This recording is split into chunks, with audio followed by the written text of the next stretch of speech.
Christian revival across the country. Bible sales increasing over 40% since 2022.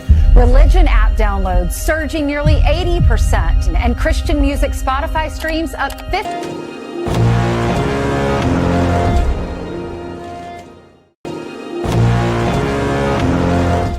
All right, welcome back, you guys, to American Orthodoxy. I'm your host, as always, Benjamin Michael. Today, I've got a great episode for you as we're going to be going over this debate with an IDF soldier that turned violent. And I have a very special guest with me as well that I'm going to introduce here in a moment. I have one of the stars from the show that we're going to be reacting to, a dear brother by the name of Joel, that is being brought on to the show today as well. I have a video I want to show you guys before we kick off with this because a dear brother was in my DMs yesterday showing me these chants that are American Orthodox, Appalachian Orthodox chants. I just want to play a little bit of it so I can show you guys because I've been posting. You guys have seen I ratioed Joel Webbin.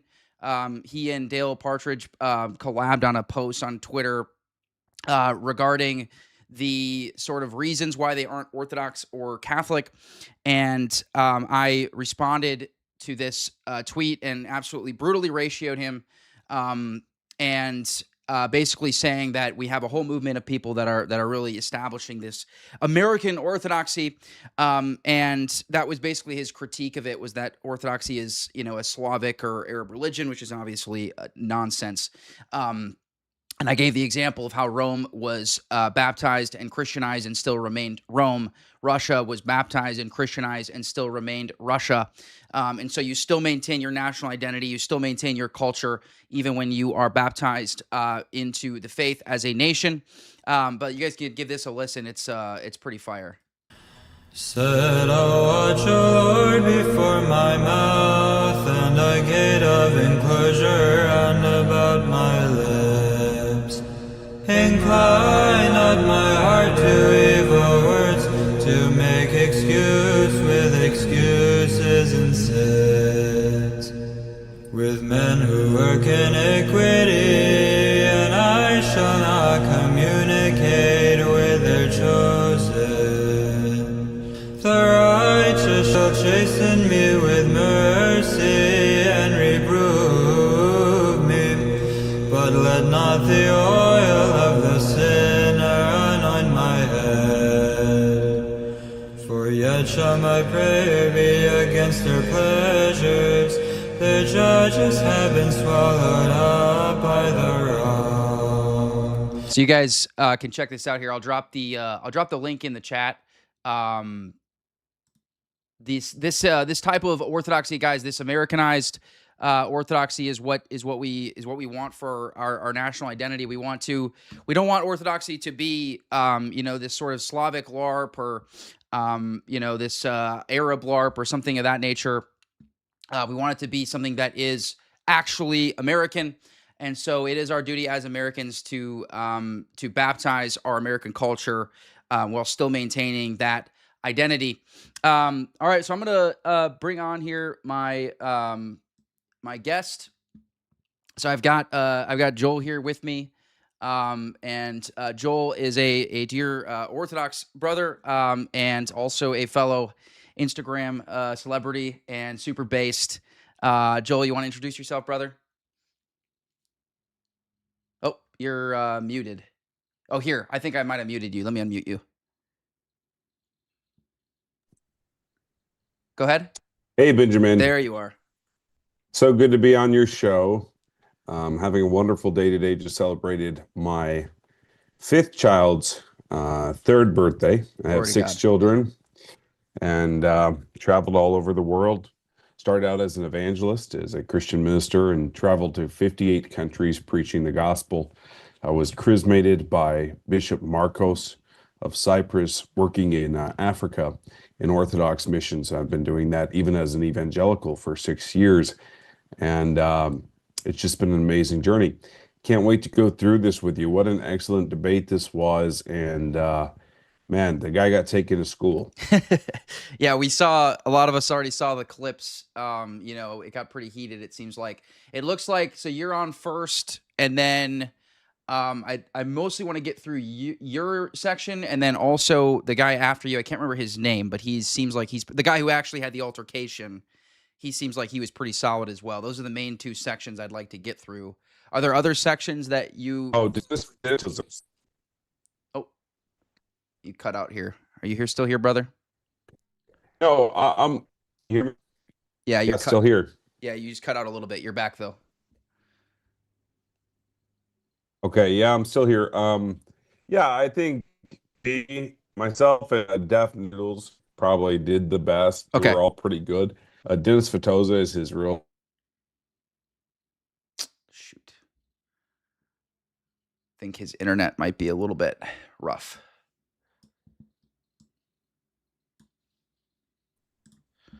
All right, I'm back. Okay. Yeah, I think you're good now. Yeah. So his username is Def Noodles. His real name is Dennis Fatoza. And yeah, I think he did a really good job. The rest of the people were okay. A lot of it was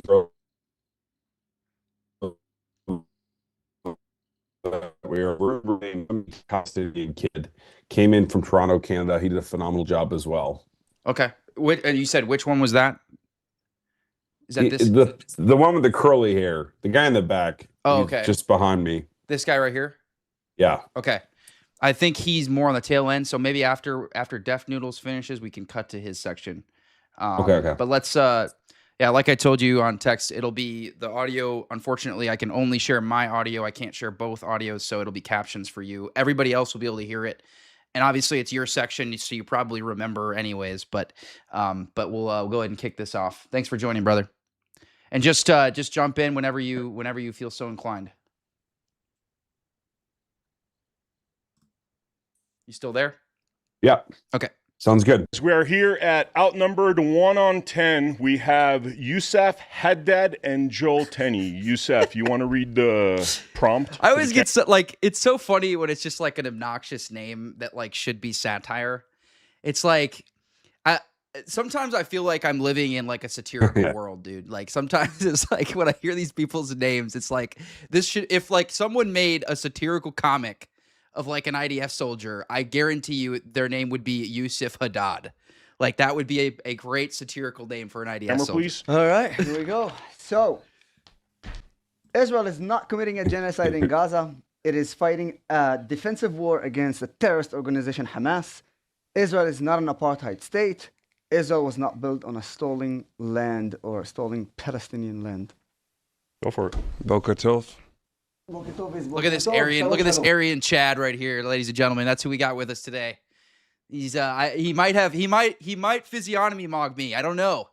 He might be the only person I know that mogs me with his physiognomy. I don't know.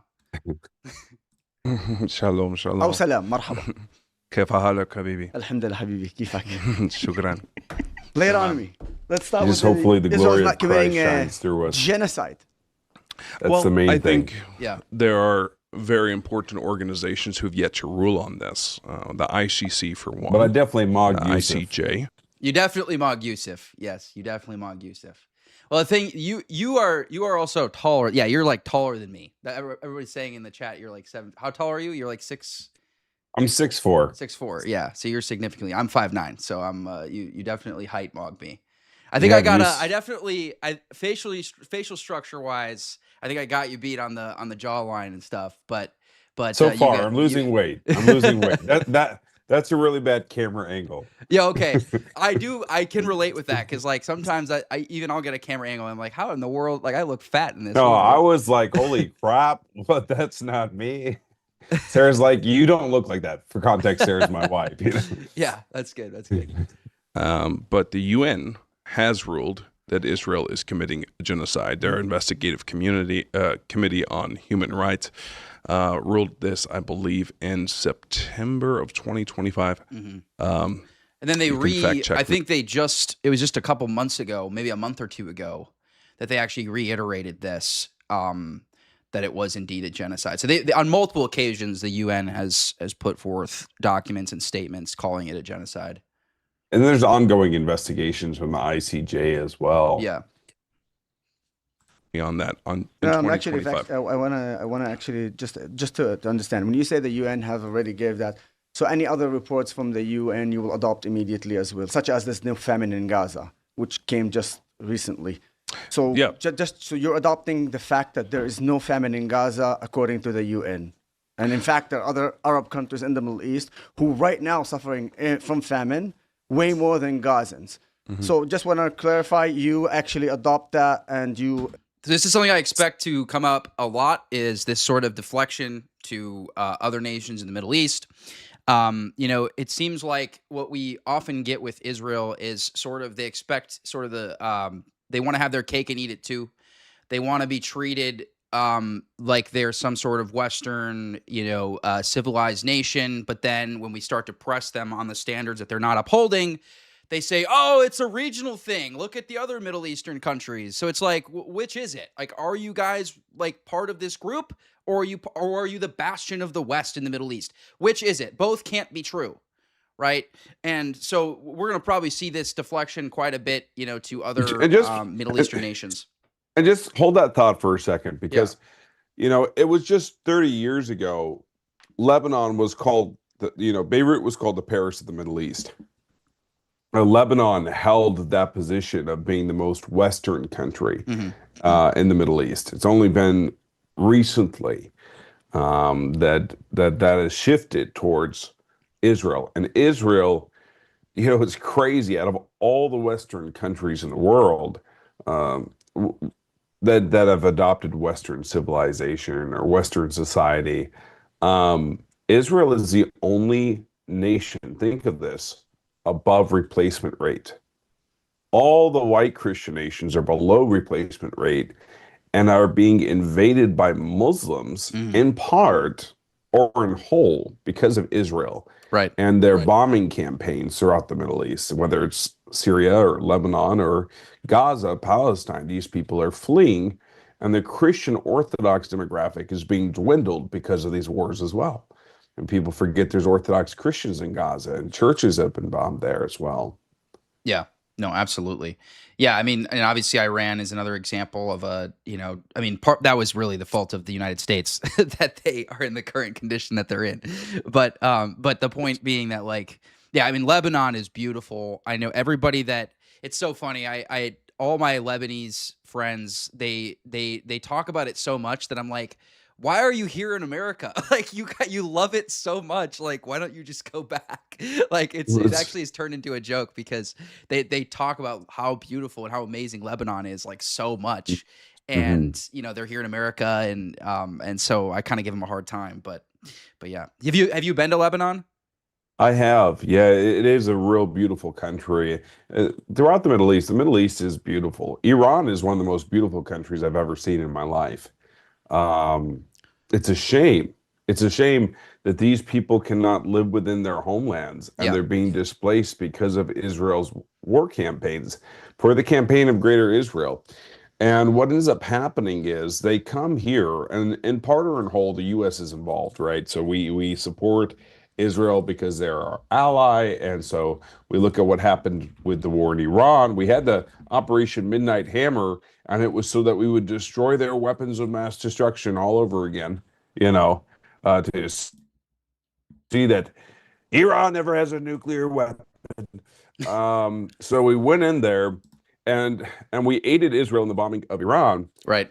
And just what happens is you get all these people who then resent the United States and who are coming to the United States because it's a place of refuge. We're one of the few countries that don't have closed borders. And they flooded into this country, and then they can come on H-1B visas, etc. So they're coming here for refuge. But at the same time, the reason why they're here is because we destroyed their country. And so you can look at a lot of these Islamic immigrants here as prisoners of war, in a sense. And so when we see in Dearborn, Michigan, these marches where they're celebrating Khomeini and they're memorializing him, and there's tens of thousands of Muslims there, it's hard not to sympathize with that in a way, even though we know Islam is the enemy of Christ. Well, so is Judaism. And so Israel's kind of put us in this situation. But long story short, these people would rather be in their beautiful countries in the Middle East. People think of the Middle East as a desert. In large parts of the Middle East are a desert, but there are many parts of the Middle East that are beautiful with forest and mountains and even ice-capped mountains and stuff. So yeah, it's really, really sad. It's really terribly sad that they cannot be in the lands where their fathers and grandfathers and great-grandfathers were buried. And it's not to say that there aren't Arabs that are immigrating to the U.S. By themselves. That is happening. Yeah. Right? So just to address that real quick before we go into this debate a little more, the reason why that is happening is because we have created a war zone out of the Middle East, and it is not economically feasible to raise a family or maintain a decent standard of living there anymore. It's just not possible. All these countries like Syria used to be predominantly Christian. Lebanon, same thing. Now Lebanon's 50% Christian. Almost all the Christians have fled Syria. Damascus, one of our holiest cities in Christendom, is being taken over by Muslims, and it's just terribly sad. Yeah, and this is also why, on my show, guys, everyone who follows my show knows I talk about, this sort of two-headed dragon, all the time of, Zog and mass migration and how intertwined they are. We've gone in depth on Emma Lazarus, who was literally responsible for, the first mass migration propaganda piece here in America. It's the New Colossus poem that is on the Statue of Liberty that most of you who don't watch my show probably think is part of American identity. You probably think that the bring me your poor, tired, hungry masses that long to breathe free, you probably think that is part of American identity. No, it was added to the Statue of Liberty in the early 1900s by a Jewish woman by the name of Emma Lazarus, who is also known as a Zionist before Zionism. She was a pioneer of the Zionist movement before even Theodore Herzl. So he was a communist as well. Yes, yeah, also a communist. But so this runs deep, guys. This intertwining of Zionism and mass migration runs deep. Now, in the modern day, what I have concerns of is people sort of equating, Jewish power with Zionism, which isn't always the case, because now we have this whole other beast that I call Islamo-Bolshevism, which is also spearheaded by Jews, mostly left-wing Jews, who are a little bit more they at least pretend to be pro-Pali, and so they sort of reject this Zionist label, but in reality, they are actually equally, if not more destructive than the Zionists, and they are another whole other head of the Jewish power. And so anciently, as far as historically, Zionism and mass migration have been intertwined, but now they're sort of a little bit more disconnected as far as those that are actually pushing these things, because you have the left-wing Jews that are still pushing mass migration, but they're actually against a lot of the Israeli expansionism. At least they say they are against it. Now, whether or not you believe them, is up to debate. But a great example of this is when Jubilee did their episode on Zionism, they had a left-wing Jew that was basically advocating for a single-state solution that included all of the native Canaanite or Palestinians, as well as the Jews. And that's sort of a very common left-wing Jewish position these days. And those are generally the people that are very anti-colonialism, anti-white, and and pro-mass migration. So, anyways, but let's get back to it here. Also go with it. Yeah, I have a nuanced nuanced position here, because Benjamin Netanyahu has said that Israel has fed the Palestinians with over, I think, tens of billions of tons of food, right? Have brought that in humanitarian aid to them. I have no way to verify that, but I'll take him at his claim. So if that's true... I'm not speaking about the UN. You told me that the UN said that Israel is committing genocide. We'll talk about it in a bit, and we will discuss why.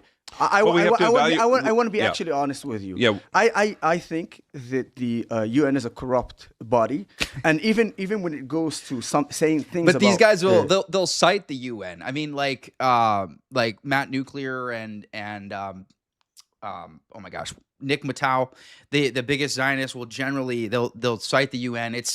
I mean, everybody to an extent. When it's special convenient. pleads. Yeah, exactly. Everyone special pleads to an extent. Like I mean, there's things that you and I would probably disagree with the UN on as well. But I do find it ironic, that these guys will generally leverage them, and then now that the UN is starting to acknowledge in the last year and a half is starting to acknowledge what's actually occurring there. Now all of a sudden now the UN is corrupted. I find it ironic. It is. In favor of Israel, yeah. I'm not gonna use it as here, see. I'm just gonna use it for you as the same base. You said that the UN said that Israel is committing genocide. I'm saying that the UN is right now saying that there's no famine in Gaza, and actually proves that what we've ever been saying. What's funny is you didn't bring up a famine. Like, did you mention a famine? Why is he talking about famine? That is even part of the debate. Like, the debate is about genocide. Yeah. So it's kind of ridiculous. Yeah. Now there are instances that have been documented by reporters and journalists of the IDF, and not just the IDF, but just Israeli settlers in the West Bank, keeping the food supply from getting to Gazans. But in a whole, from what I've looked into, there has been food brought to the people of Gaza from even the Israeli government. So I don't know if that's like you got to be careful with some of these things, because you want to try and be as accurate as possible. Yes. And if you don't, if you try to win an argument based off of emotion, you lose your credibility. And so what you'll see the entirety of this debate with Yusuf Assad, or Haddad, whatever his name is, Hussein, Khomeini. Yeah. This guy, he's emotionally irate. And usually when people are leaving in this manner, it's because they know that they're not winning the debate. They know that they're losing. And so it's a response tactic in order to kind of bolster people to their side, because the emotional reaction to someone who's acting emotional is, this guy's passionate, so therefore he must be correct. But all you have to do is analyze the actual statements he's making. It doesn't make sense. Yeah, and on that point too, the leftists and the Muslims who debate Israelis and Zionists, they really suck at it, because generally speaking, they do get very emotional. They rely on very fringe data. And so I feel like the far-right position is the only one that's qualified to actually really engage in this debate in a fruitful manner, because the other thing too is, like, we're not afraid to throw Islam under the bus, whereas the leftists and the Muslims obviously are going to be defending Islam. And so whenever these guys deflect to Islam, which I guarantee he does at some point in this debate, we agree. We're like, yeah, 100%. Right. It's like it's so stupid. It's like I am not a war hawk Republican. I don't know who you're talking to, because obviously, as a nationalist, I don't like Islam, and I don't like Jewish control. So right. Yeah, 100%. All right, let's lock in. The last 1,000 days, it is actually true. So by your point of view, you believe this, and also you believe the guy this, can't right? even do basic math. Correct. I just want to there's say, no famine in Gaza. What's that? Well, I didn't even catch it. What did he say? He said he made a math error. He's like, okay, 70. You said 75,000, and then he said, and then there's 11,000 missing. Okay, so let's say 80,000. And I was like, 86,000, but okay, or something like that. And he's like, okay, you pick the number. Well, let's say 86,000. And so, like, the whole part is, we started where he asked me what the definition of genocide was. Yeah. And genocide is the willful extermination in part or in whole of a people, of a population, right? Right. And that's a rough definition, but essentially that's, the agreed upon definition. So even if he tries to break it down to where he says, it's like 1/10 or 1/18 of the population, dude, you blew up 80% of the infrastructure Right. of the entire city, and you've killed 86,000 people. The 11,000 people that are missing are buried under the rubble and probably will never be found. Right. Yeah. 100%. Yes. Okay. Good. But I will say this. To your remark about the UN being a corrupt institution, Yeah. Israel is a part of the UN. Is that what makes it corrupt? Okay. So when I ask about Not the looking into the camera. and being a corrupt institution, I speak about the fact that since 2015. I mean, you can kind of tell who I'm trying to appeal to Yeah. as far as viewers go. Right. I'm leaving a trail of breadcrumbs. Yeah. No, 100%. And With Erica playing in the background. I noticed these guys are very oblivious to it. Like when I did my debate with Brian Shapiro, like these guys do not understand like the internet. Like they really think that like people like, and you actually see this. I remember seeing a clip. I don't think it was you. I think maybe it was you, but like, no, it was you. Cause it was, you were talking about the 109 countries. And he was like, oh, so you're an anti-Semite. And you were like, I don't care what you call me. And it's like, these people are they are woefully unprepared for like what is happening on the internet right now. Like they really think that people still care about being called like racist. The or word anti-Semitic. anti-Semite is so stupid because it doesn't apply to 90% of the people in Israel. You want to know why? Because they're Ashkenazi, they're European, they're not Semitic, they're not descendants of Shem. They're the synagogue of Satan. Mm-hmm. You know, let's be honest, the Palestinians are Shemites or Semites. So you can't be anti-Semite to a person you can't be anti-Semitic to a person who's not Semitic. You're not a Semite. Yeah, that's a point that I've heard Bill Zarian make before. I think he made that on Piers Morgan. Actually, he was like, I'm not anti-Semitic. He's like, I love the Semites. The Jews aren't Semites. I love the Palestinians. Come on. Yeah. Until today, only Israel got condemnation from the whole world. Yeah, and if you come and combine all the condemnations from 2015 until 2026, when you have countries like Russia, North Korea, China, Cuba, Venezuela, and I keep going on and on and on in what's happening in Yemen, Sudan. By the way, they will literally lie. I've heard Nick Matau blatantly lie about some of the numbers in Russia. Like they used Mariupol as an example, and there's only like 8,000 actual confirmed civilian deaths, I believe, in Mariupol.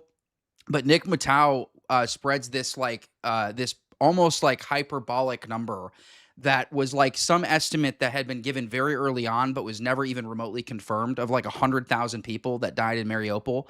And so they will blatantly lie about some of the casualties elsewhere in the world to sort of like try to make their casualties and their atrocity that they're committing sort of undermined and really not all that significant in light But of it's the so rest of the easy world. to check them Yeah, on that. All it you is. have to do is say, cite your source. Yeah.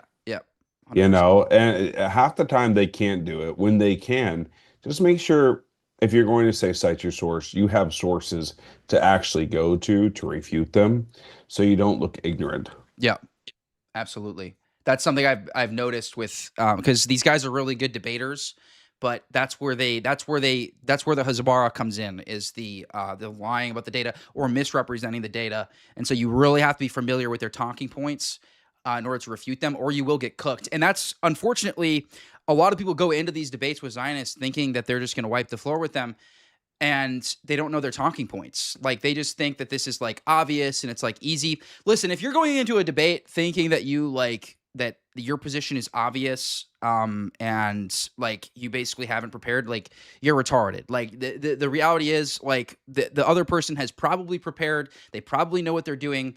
And so you have to be prepared for what their talking points are actually going to be. And 90% of the time with Zionists, it usually manifests in misrepresentation of data.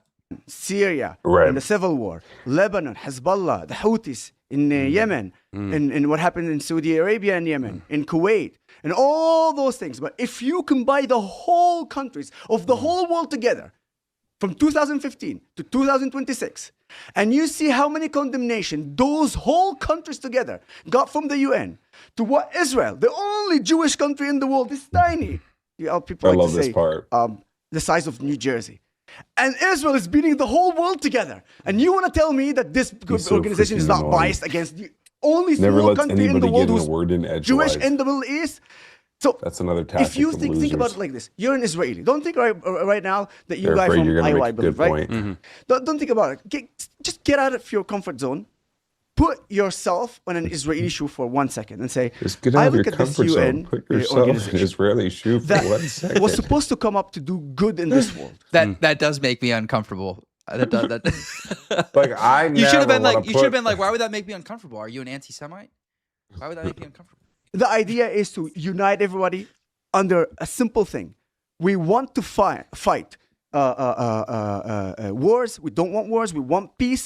And we want the world to be a better place in order for us not to have what we had in World War I and World War II. Now, then you find out that the only Jewish He country in brings the up world, Dresden the state like of an Israel, idiot too. is getting far more condemnation than any other country in the world combined together. And you want to tell me that as an Israeli, you wouldn't say, wait, you have Russia doing what they did to Ukraine. You have the Chinese doing what they do to the Muslims in their re-educational camps. I'm sure you heard about it, right? You have Cuba doing Are what you they're speaking doing. of the Uyghurs? I'm speaking about what the Chinese government is To the doing Muslims, for the Uyghur Muslims. community. Yeah, in the educational camps. Yet nobody is speaking about it. Yet nobody is giving those condemnations. You have what's going on in the Middle East. Go back to Syria during the civil war. Do you know how many people died in the civil war? Now leave the fact that Israel has actually saved Syrians through the operation called the Neighborhood Operation. Yeah, but put that aside. I'm going to ask you again. Just think about it as my point of view, my shoes, or the Israeli He just shoes. never shuts up. If I know, you, I as an just- American, Get off Here your he's talking about the shoes. He Yeah. brings up Jews in the shoes all the time. get off your soapbox, dude. Talking about the shoes again. And by the way, I actually do. So one of the things that I've made the point many times, the Israelis are seen by a lot of the world, but particularly the world that's starting to have more like especially like Western Europe, where you have all these Muslims that are reaching political power, and then of course the left in the United States. The reason why someone like Mamdani hates Israel is because he sees it as an extension of white people, because they think Jews are white. Right. So the left actually hates Israel for all the wrong reasons. They literally see it as like colonialism and sort of like this quasi-European state. Yeah. And that's You'll hear that from the left all the time. Jews are white. Jews are white. yeah. It's necessary for Jews to be white for their paradigm. It has to be the case. And the really quick, I love just asking. So it's like, okay, so the Holocaust was a white genocide. And like no leftist will say that, right? No leftist will be like, yeah, no leftist. Usually, I mean, it have to be a pretty far leftist in order for them to say no to that question. But that's a kind of a quick retort you can give when they try to say Jews are white. and America got 100 condemnations through the past 2 years. And then you have the entire world itself and get 30 condemnations. You're okay with that? And you don't think that the UN is not a biased organization? This, you know what this reminds me of? This reminds me of like when leftists trying to use like crime data of the black population as evidence of them of like systemic racism, right? They'll be like, oh, look at how disproportionate they are in the crime data. Like clearly that's evidence of a bias against them. He's got to flip the script for his point. Yeah. It's like, do you not see how maybe there's, and it's probably a little bit of both and, right? So like, like I just said, some of these condemnations are probably because they're seen as like this quasi-white state. But also, like, it's also that you guys are doing disgusting shit. Like, have you ever thought about that? Maybe it's a little bit of that too. It's the US? Define biased. Literally what I said. When you have, in the last 11 years, the tiny state of Israel getting so many condemnations, and then the entire world combined doesn't arrive to that, to slightly as close as possible to the condemnation that Israel is getting. So you tell me, atrocities happening all around the world. Wars are happening all around the world. We not only think that, we see that the obsession of the UN, led by political driven, especially from a lot of the Arab countries, on the top of them, Qatar, yeah? And you want to tell me, do you need more definition than that? Define bias? I will repeat again, because maybe you're not. No, I don't need you to repeat again. I want to answer. If America had the same treatment. Benjamin, can I answer the question? Because right now it's a monologue. So this is supposed to be a debate. Can I ask you a question? I think about Benjamin Netanyahu. I'm not a Prime Minister of Israel yet. Okay, so I might be the first Arab. Listen, the reason why I said Benjamin is you're as good at defending Israel as Benjamin Netanyahu, and so you are a worthy opponent. Right so now, let me answer your question about United. Now he's pissed off because I called him a Jew. So Yeah. you're gonna see him get all irate. He's like, "Okay, cut the bullshit." Yeah, he's just pissed off because he was compared to be a Jew. Like he's happy to be an Israeli citizen, but as an Arab, like deep down inside, he would hate to actually put himself in Jewish shoes. Putting himself in Israeli shoes, like he can clearly see the defining line between the ethnicities and the nationality. Super proud to be Israeli, would totally hate to be a Jew. Don't you dare call me Benjamin Netanyahu. Nation's bias. Put worthy opponent. Put all this talk. Yeah, hold on. Let me finish, please. Please answer me for my Yeah, question. don't interrupt me. I'm trying to answer you. Thank you very much. You're okay, welcome. I'm I waiting for appreciate the it. answer. Thank you. So, is the United Nations biased against Israel? I think the nations, the goyim, that's the definition of goyim, have been united against Israel for centuries. I mean, Wait, the hold on, Israelis pause that for a were. second.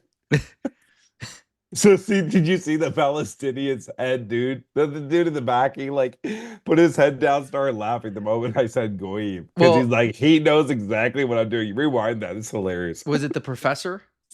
No, the little kid in the background Oh, with the curly sorry. hair. I know that you think about Benjamin Netanyahu. I'm not a Prime Minister of Israel yet. Oh, defending Israel as Benjamin Netanyahu, Yeah, this is fine. and so you are just you want are to you are a hilarious. You gotta worthy see this. opponent. So let me answer I- your listen, question hold on, about hold on. United Hold on. Nations Put bias. worthy opponent. Put all This this talk. part's Yeah, hold on. Hold on. Let me Just finish, please, please. just please I love answer getting me under for my his Yeah, question. skin. don't Do you think interrupt that a me. I'm bias- trying. Yeah.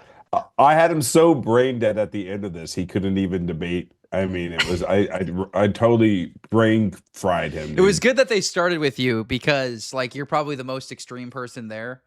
And so Oh, like, yeah. like he I mentally probably- exhausted him. Yeah. He was done afterwards. He couldn't debate anybody. He was sweating profusely after. It was funny. I'm Okay, gonna go answer ahead. you. Thank you very much. You're okay, welcome. I'm I waiting for appreciate the it. answer. Go watch Thank when you. I say go. So, is the United Nations biased against Israel? I think the nations, the goyim, that's the definition of goyim, have been united against Israel for centuries. I mean, See, he the gets it. Israelis Yeah. were actually kicked out of 109 countries. At least their ancestors were, the Jews.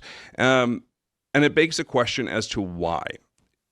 For century after century, nation after nation throughout Europe, looking at throughout it. the Ottoman Empire, all around the world, they had issues with the Jewish people, and it led to expulsions. And why? Why is that? Why is that? Why do we see this continuity with the nations, the goyim, against Are we Jewish arriving people? to why the UN is biased? Yeah. Why do we see this? Because he's like dumbfounded. Jewish He's like dumbfounded. Now listen, because he can't come up with an answer. What do you think his I'm response so is going to dead. be? Because he cannot come Yeah, up no, with he's an gonna answer. call you. It's gonna be the same thing Brian Shapiro did when I asked him why Jews were over. Yeah. When I asked Brian Shapiro why Jews were overrepresented in the Epstein files, it was the I same get it. thing. You're okay. I know who you are. You're an anti-Semite. Yeah. Yeah. I'm gonna go full Rabbi Shmuley on you. Oy vey. people continue to commit acts of horror Me against mom nations. died in the holy. So nations Can I are say going. anti-Semite just right now, just to let Hold you on. know? That's fine. Call me what you will. So you're fine being anti-Semite. I'm fine gotcha. being Now we called. have a Call me what different. you will. No, I'm When fine you being. say- Let me you- finish you're talking. literally Don't talking about interrupt me. Jews, Don't Jews, interrupt. Jews, Don't Jews. interrupt me. I'm This sick isn't and tired this, of the this Jews, isn't, Jews. This isn't. This is something happened. It's the Jews' fault. Jews, that Jews, happened to Jews. No, he's Kuwait a that was Jew. flooded You by Moroccans is anti-Semite. the Jews. Can So you let's- find a let's- different I excuse think- for this? this it's funny because even like this leftist professor in the back, like this guy is like a raging leftist, and even he like thought this part was funny, which I was kind of laughing at when I saw this clip. I think you're Oh, I know, dude. He was loving every second of it. I think he's Palestinian too. He is Palestinian, but he's like a leftist. And I know, dude. But he loved me, man. Like listen, everybody in that room was so electrified. Like the girl in the back wall, she was the coolest girl ever, but she was low-key falling in love. Like all the guys were falling in love. They're like, who the heck is this guy? We've never heard of him before. And I was just straight up destroying this guy, dropping the little breadcrumbs for my followers. Yeah. I think I grew probably 10,000 followers in a day after this was released. Yeah, that's awesome. On Instagram? Yeah. By the way, it was guys, follow Joel on ridiculous. Instagram. It's Honorable Crusader. Honorable with a E. Honer, a bull crusader. Go look him up. He's got some based content. America's having this problem with all the immigrants. Oh, It's the Jews. Come on, man. I thought I have a better debate Listen, here. you're not running the debate when you look down. I'm not running the debate, but I told you one thing. When you start bullshitting and when you start talking nonsense, you're gonna get attacked. Listen, and I'm gonna. You see how much you can make them seethe with literal facts? It's like, this is not a debate. Like there's no debating the question that you like you pointed out. There's been 109 countries. Actually, I think, isn't it more? Isn't it 111 technically? I don't know. I've seen it being more. It's growing by the year. But sure, we'll give it 109. Like it's just an objective fact. So like, why is it? Like, just ask. Like, why is it that, is there just this global? Listen, man. Let me pose a quick little scenario. Okay, I come to you and I say, my brother in Christ, I've had 109 beautiful girlfriends, and every last one of them has broken up with me. They all hate me. Yeah. They're all rude and evil to me. What do you think the common denominator is? Is it them or is it me? I think it's them, man. I think it's got to be them. Oh, so they're just anti-Joel. Yeah, they're anti-Joel. You know what that is? Anti-honorable crusader. You know what that reminds me of is like when like a female is like, oh yeah, I have 27 narcissistic exes, and it's like, sure, honey, I'm sure you do. I'm sure they were all narcissists, all 27 of your exes. I'm sure you were just an angel. I'm sure you were an angel. You for the this victim nonsense. thing goes hard. Like, I have a brother, and he has the craziest red hair you've ever seen. Right? Just that's funny because I have a brother that also has the craziest red hair. So that's kind of funny. Freckles all over his face. Same. He was the only sibling out of 17 kids in my family that was vaccine injured, because none of us others were ever had vaccines. Right? Mm-hmm. So this doctor, he pressured my mom to vaccinate him. He was 3 years old, perfectly normal kid beforehand. After he gets the vaccines, he just became a dork. And like, he's probably watching right now because he loves your show. Oh, nice. Yeah. This kid, he goes hard with this victim thing, right? Yeah. He'll walk up into Starbucks and he'll be like, asking them, can I get a free muffin? And they'll be like, no. He's like, okay, I get it. You're a redhead racist. I'm a what? You're racist against redheads. You just want all of us redheads to die, to be wiped out, here's your free muffin. Have a nice day. He goes hard with that. He leans on the fact that we are a minority group. We're actually, the blacks have said that we are real niggers now. Oh, geez. And that we can say that we are. And we can use the N-word. We have a pass. I'm also kind of a redhead, so I have a pass technically.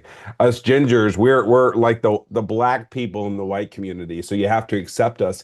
And then on top of that, like, it's this whole victim mentality. And he gets away with stuff because he has red hair. Yeah. I mean, talk about redheads having no soul. I've pointed out many times that I think that there is like a red hair, like it is like an anti-white like propaganda psyop, like the redheaded stepchild, right? The gingers don't have souls, right? Like all that stuff is. I mean, like I pointed out the genetic, how like just cool of a genetic phenomenon it is, like that like people naturally have red hair, like that's like crazy. Two of my me. daughters have red hair and blue eyes, which is the rarest combination you can have. I mean, all my kids, they mug everybody. It's incredible, but also kind of sad at the same time. Yeah. Like we went to family camp and the group photos, our kids look like supermodels, same thing in the church, youth group and whatever else. It's like ridiculous because it's such a rare, beautiful combination. And you just can't help to stand out with that. You know what I mean? You stand out amongst the crowd. Somebody let's said, lock in. Somebody said here, there's a global cabal of Goyim trying to keep the Jews down. So true. So true. All right, let's lock back. I think you're gonna say that the Jews is the problem. Move on. Move on. Let me continue, please. If your point is the Jews the problem, we're gonna have a problem. They were kicked out of 190 They were kicked out of countries, 190 countries. Why? There's 190. They were kicked. Now it's oy vey. It's 190 now. This is like when Brian Shapiro said it was 7 million. 7 million. Like, bro, where did the other million come from? Now it's 190 countries. Let me finish talking. They were kicked from the Arab countries. Let me finish because talking. the Arabs in the Arab countries want to kick the Jews because they're anti-Semites. Oh, wow. Because when they shout, so you know what there's they say? continuity between 109 countries, and your only response is all of them did it simply because they're anti-Semitic. Your response and that's is what that I'm going to challenge. the United Nations. all over the place. Talk over each other? Yes, thank you very much. The United Nations together have ruled that Israel is committing genocide in Gaza. So there we go. And your only response is, okay, you know what? I don't want to be accountable, and I don't want my nation to be accountable for war crimes. So I'm going to argue the fact that UN has ruled. And instead, what I'm going to do is I'm going to justify my position by saying anyone who actually points out the crimes of Jewish people or an Israeli government are anti-Semitic. So, sir, I don't feel threatened by you calling me an anti-Semite. Yeah, you are an anti-Semite when you always go. By your definition, the Jews is the problem. By your definition, you know what? Let's just do that. By your definition, all the nations are anti-Semitic. By the way, 109 countries are anti-Semitic, and the UN is anti-Semitic for calling out Jewish crimes. Well, that's what? Yeah, look, this entire generation of Americans who don't support the state of Israel and their apartheid and their crimes against Palestinians. Here's this. You're saying the UN. Wait, you say the UN saying that Israel committed genocide. Let's go. You know what? I have a better idea. Let's talk about the definition of genocide. Okay? Yeah. What is the definition of genocide mean? The extermination of people. He's retreating now. He's retreating now because you basically you just owned that they're like basically you were like, okay, so what if there is a bias against them from the UN? So what? And so that because that talking point didn't work out for him, now he's retreating to back to the definition of a genocide. In part or in whole? Intent of extermination or destruction of a people. How many in part bombs or in Israel whole? dropped on Gaza in the last 1,000 days? Not so many. But enough to totally like annihilate the Palestinians. Gaza has been laid flattened. So how much? I have the number. Do you know or not? No, it's about 200K. Bombs. We destroyed 70 to 80% of the buildings in Gaza. Yeah. How come there's no 70 to 80%? He's like, yeah, we did that. 70 to 80% in Gaza. The guy freaking brags about murdering According to Hamas, children. we're going to take the higher estimate of Hamas. They say disgusting. 75,000. Correct. Dead Palestinians. 11,000 missing. Wait, hold on. Let's put it. You know, 8, he was a sniper. Oh, really? IDF. Yeah. He bragged about taking out 14-year-old kids. Is that later in the stream? You'll see that with but I'm saying Toza, I think. Oh, okay. Hamas saying 75,000. 75,000 with 11,000. That's not 80, but no. Go ahead. I'm saying let's put 80 because you're saying 11,000. Hamas is saying 70, 75. What's the number you want? Let me. You know what? Let me have the number that you want. Say 86,000. 86,000 with you mean 11,000 are. So you're taking the 75 that is the agreed upon number plus the 11,000 under the rubble. Is that where you're getting that? Yeah. Okay. Correct? Yep. So, I just asked you, how many people in Gaza there is? What's the population? They're dead and Now? you slice it. After 86,000 have been murdered? You tell me. The same thing, because they had 86,000 kids born in the last 1,000 days, by the way. So, it's basically 2 He million. just pulls these They had numbers out of 86 his hat. Yeah, no, that's something I've noticed that they do. I don't even know where they get half this data from. 1,000 children born in the last 6 days in the last in 1,000 Gaza. days. Oh I yeah, have baby. points I You want have to no make, idea. so you'll see I don't challenge him as much because that's what they want you to do. That's one of their that's one of the agendas in their debate. It's like, okay, when we know that we're losing, we can just make up crap, and then they'll have to challenge us on this, and it buys us more time because he's running out of time. He understands that, so he has to make up figures, Right. pull them up out of his head. Yeah. What you're talking about? They're a factor of baby. In fact, Can we listen, fact check Oh, that? please fact check that. In fact, when you want to fact check that, please go to the El Barghouti family when they did a huge scandal. When they actually Barghouti said that the women in Gaza is sort of like a factory for babies. Yeah, and now the Barghouti family needed to apologize in whole in the West Bank. So today the amount of Palestinians in Gaza is still 2 million people, but I want to even go further. Let's So say my you say they are committing Oh, genocide by committing it in part. I'm not finished. I want to ask you a simple question. Fact check me or not fact check me. Let's say even, okay, they didn't have those babies. Okay, you say 86,000 died. That leaves us with 1.92 million Palestinians in Gaza. Now, I know I'll where ask he's you going with this. He's going to say, oh, if it was really a genocide, why are there so many Palestinians left? Guys, how many times have I showed on this show the finance minister literally telling us why they haven't starved all 2 million? Let me dig it up while I have this play here. We dropped 200K bombs. What on was Gaza. his reason for that? Destroyed I'll show 70 you. to 80% This of is their the infrastructures, of the ultimate buildings. response every time they bring this up. What is 70 to 80% dead Palestinians from 2 million? Right here, guys. Stupid CNN always makes me try to. Here we go. Let's do the Times of Israel. How about that one? So no one can accuse me of. It may be justified to starve all 2 million Gazans, but no one in the world would let us. So they told us, guys, that the reason why they aren't genociding the entire Gaza Strip is because the world won't let them. They literally told us that was the only reason. They would be perfectly fine doing it, perfectly fine wiping out every single Gazan, but there'd be too much backlash from the world. So anytime one of these Zios, I've heard every single major Zionist make this point, every single one. I haven't heard anyone ever make this as a response. No one has brought this up. Whenever these debates happen. That article was written by Toy Staff. What's that? Can you send that to me? Yeah, I will send it to you. Okay, yeah, send that to me. Yeah, I got you. Because I've heard people use this as a response. They'll say, well, the reason is probably because the world backlash, but nobody brings up that like the governing officials actually said that's the reason, which is just insane. It's just insane they said that out loud. What's the number? Let me ask you this No, question. wait. I have to preface it with Answer this. my question. Answer my question. There's first, and then no I'm gonna- point to and do I'm gonna- this. So I'll give you the answer. I'll give you the answer. If 2 million people were living in Gaza, Yeah. and 80% of them, okay, would hit exactly like the buildings and the structures of the buildings and all the houses in there, you would have about 1.8 million people dead.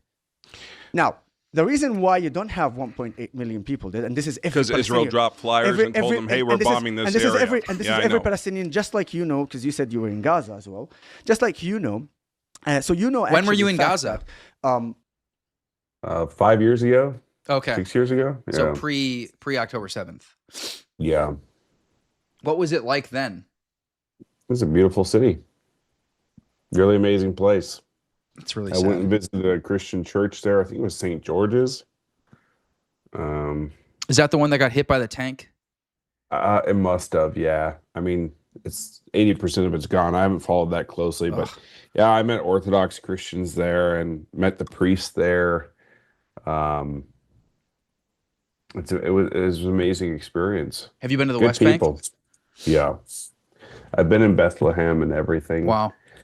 And yeah, the Palestinians were always really, really good to me. I mean, the only people who ever spat on me were Jews.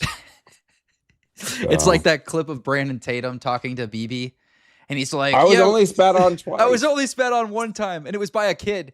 Do you know how bad that is?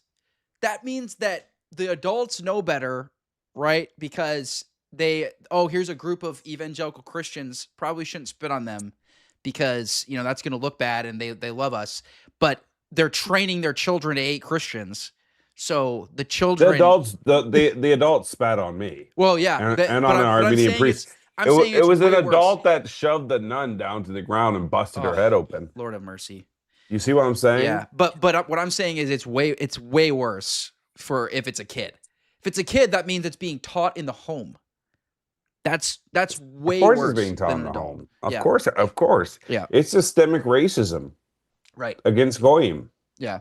And by the way, Womp Tomp just pointed this out, guys. There's been a whole thing on Instagram these last couple days because Womp Tomp was basically counter signaling like the race worshippers, which good for him. He's a Catholic. And I was really happy to see that. He was basically saying that like race worship is Jewish because it's actually like if you're actually a supremacist, that's actually like Jew coded because that's how they feel about their race. And so if you think your race is like some sort of like uniquely chosen by God to be like supreme, like that is actually Jew coded. Like you are actually like basically a spiritual Jew. If you believe that. Yeah. Well, it says in Acts 17, what is it? What verse? 11. You talk about where it says the times and places are determined by God? Yeah. The borders. God has set the borders. People in their borders, in their times, in their seasons. But we're all of one blood. That's a reality. The problem then becomes when you have supremacy within Judaism, for example, as you pointed out, then they are positioning themselves above everybody else. Mm-hmm. Everybody else. We as Christians don't do that. As long as you are in Christ, you're my brother, you're my sister, etc. Right? Yeah. Because you're in Christ Jesus. If you're not in Christ, well, you could be my foe. You could just be a random individual. But at the end of the day, if you're in Christ, you're a new creation. We're part of one family, whatever. That exists within Christianity only. So Christianity is the least racist and supremacist religion there is. I don't understand. What Benjamin does not have the power to talk, which so many talk and no one listens, which have 10 times more followers. The people who should talk, the church heads or priests. I don't know what this comment is trying to say. This is like incoherent. Maybe try to restate your comment in a coherent fashion, please. In Gaza, the IDF creates humanitarian zones.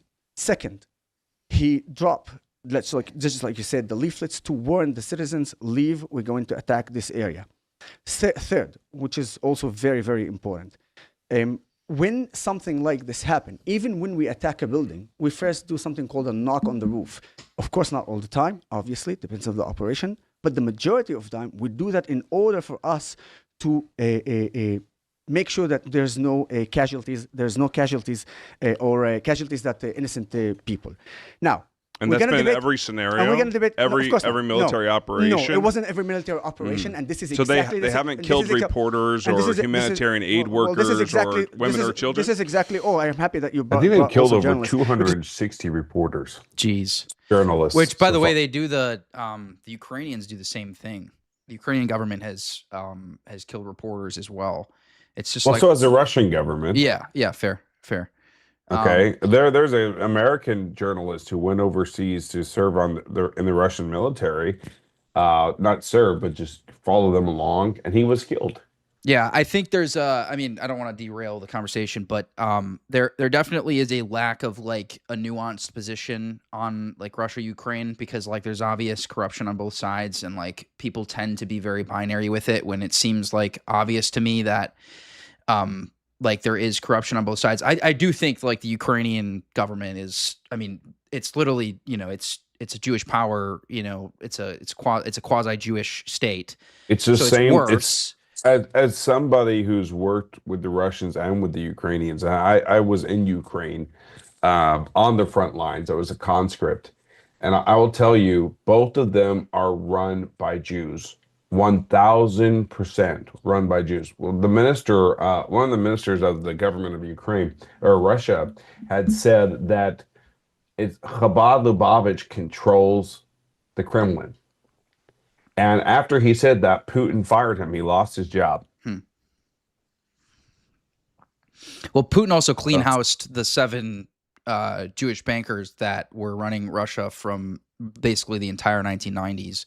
So I think it's a little bit more, I don't know. I think there's definitely Jewish influence, and also like the fact that like Lenin's body is still like it's almost like treated like a relic. It's very strange, like some of the overlap that's still there. Like everybody thinks like, look at the chief rabbi of Russia. Yeah. You can find this video. You can pull it up.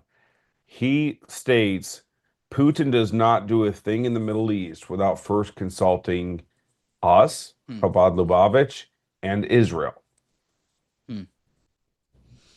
Why is that? He has rabbis for counselors. Yeah. Yeah, and he's also very he's very friendly to the obviously to the Muslims, which is partially because of the Chechen, population, but it's also because he he sees them as sort of like his only option as a political ally.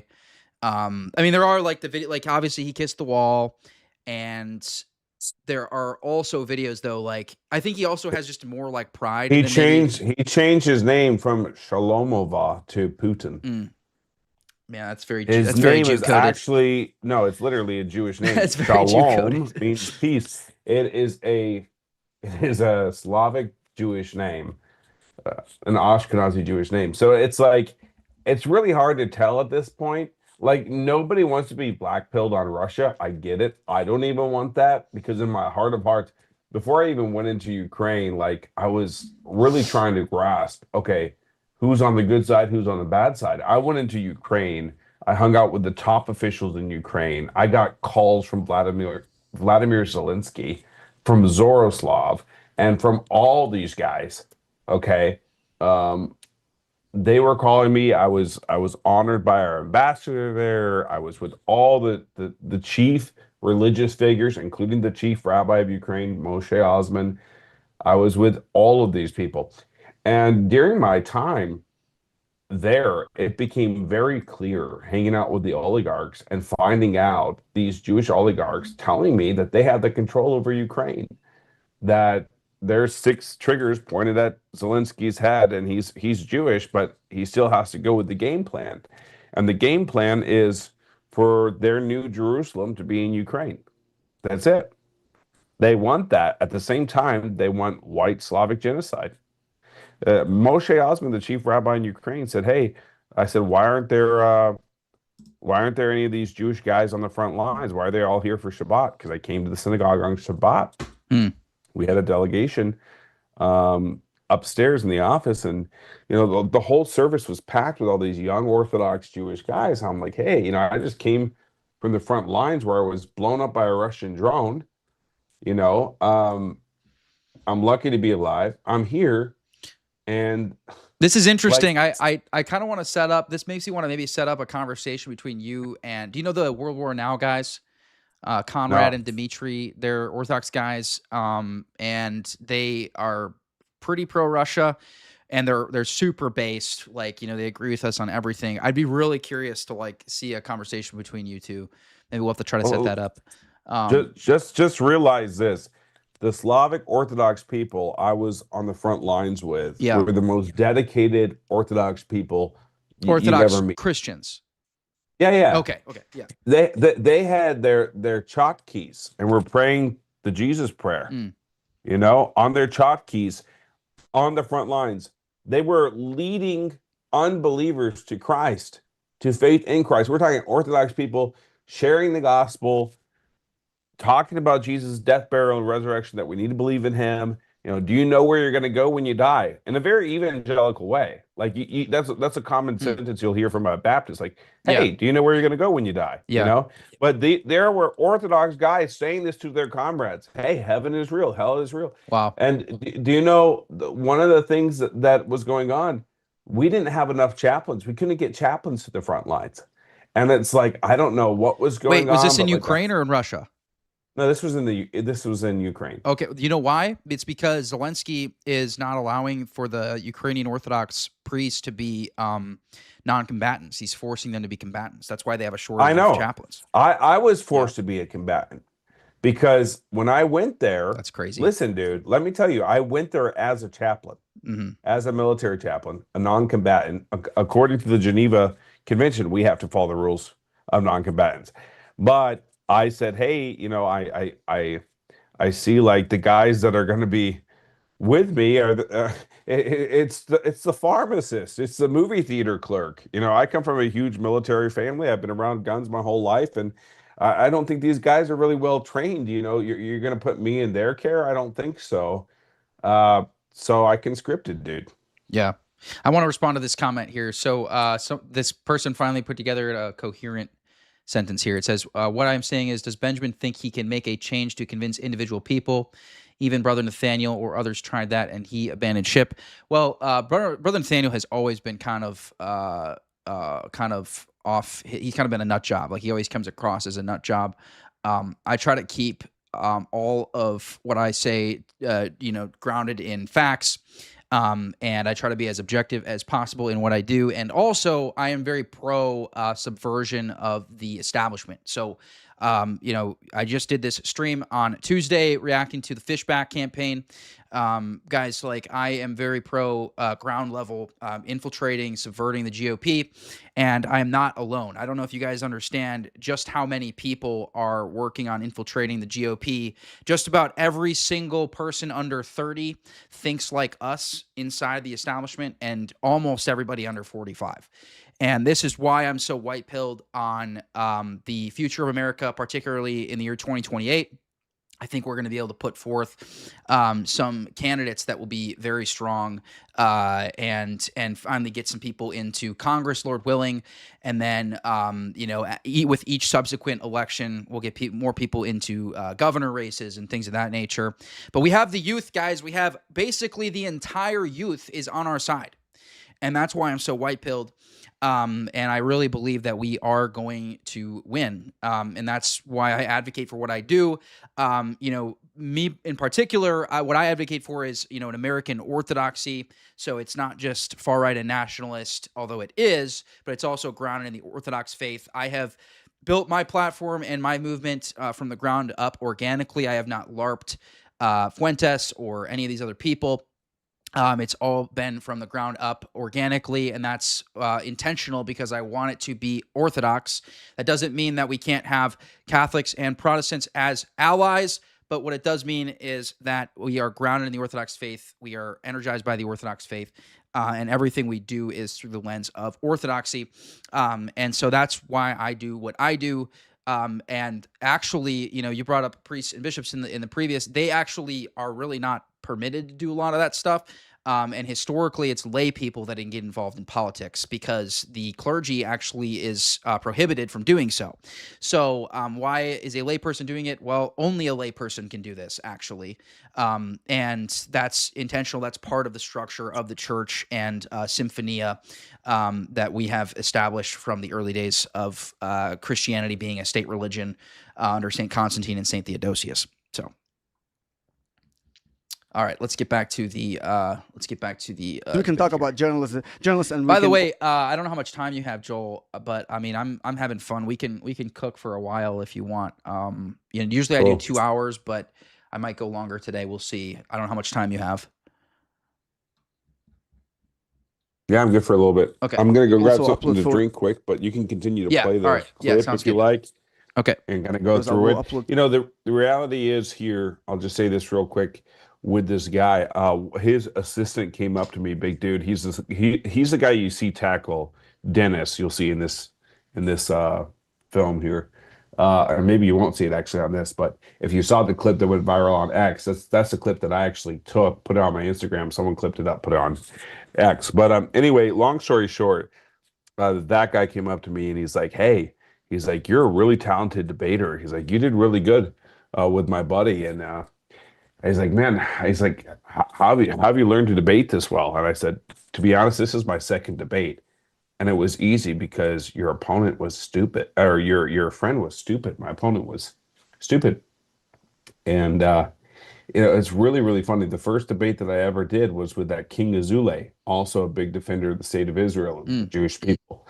And that is why I got to do this debate with him, because everybody loved it. I think Sean Kelly grew like 30,000 followers or more on Instagram from one of those clips. And he made a lot of money from that debate, that's for sure.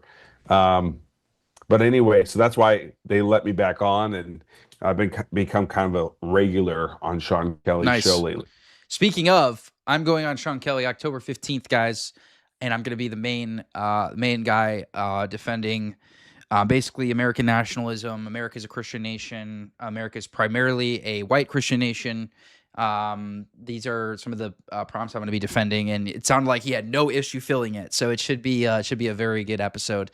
Oh, dude, I'll sign up just to like play the devil's advocate. Just tee it up for me. But yeah, like tee it up for you to make you win the whole thing. Like just freaking like, man, you're gonna sail through that. You know, it's gonna be great. No, it'll be fun. It'll be fun. And then I might be going on Brian DeVilo right after to do 1v1 against some leftist on like Christian nationalism and stuff. So we'll see. It should be a good week for viral content. But I'm going to be debating that Shabbos Goy, what's his name?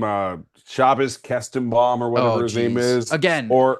Either him or Rabbi Shmuley on Piers Morgan Uncensored in September. Damn. So you guys be ready watching for that. Follow me, Honorable Crusader. That's HONERABLE.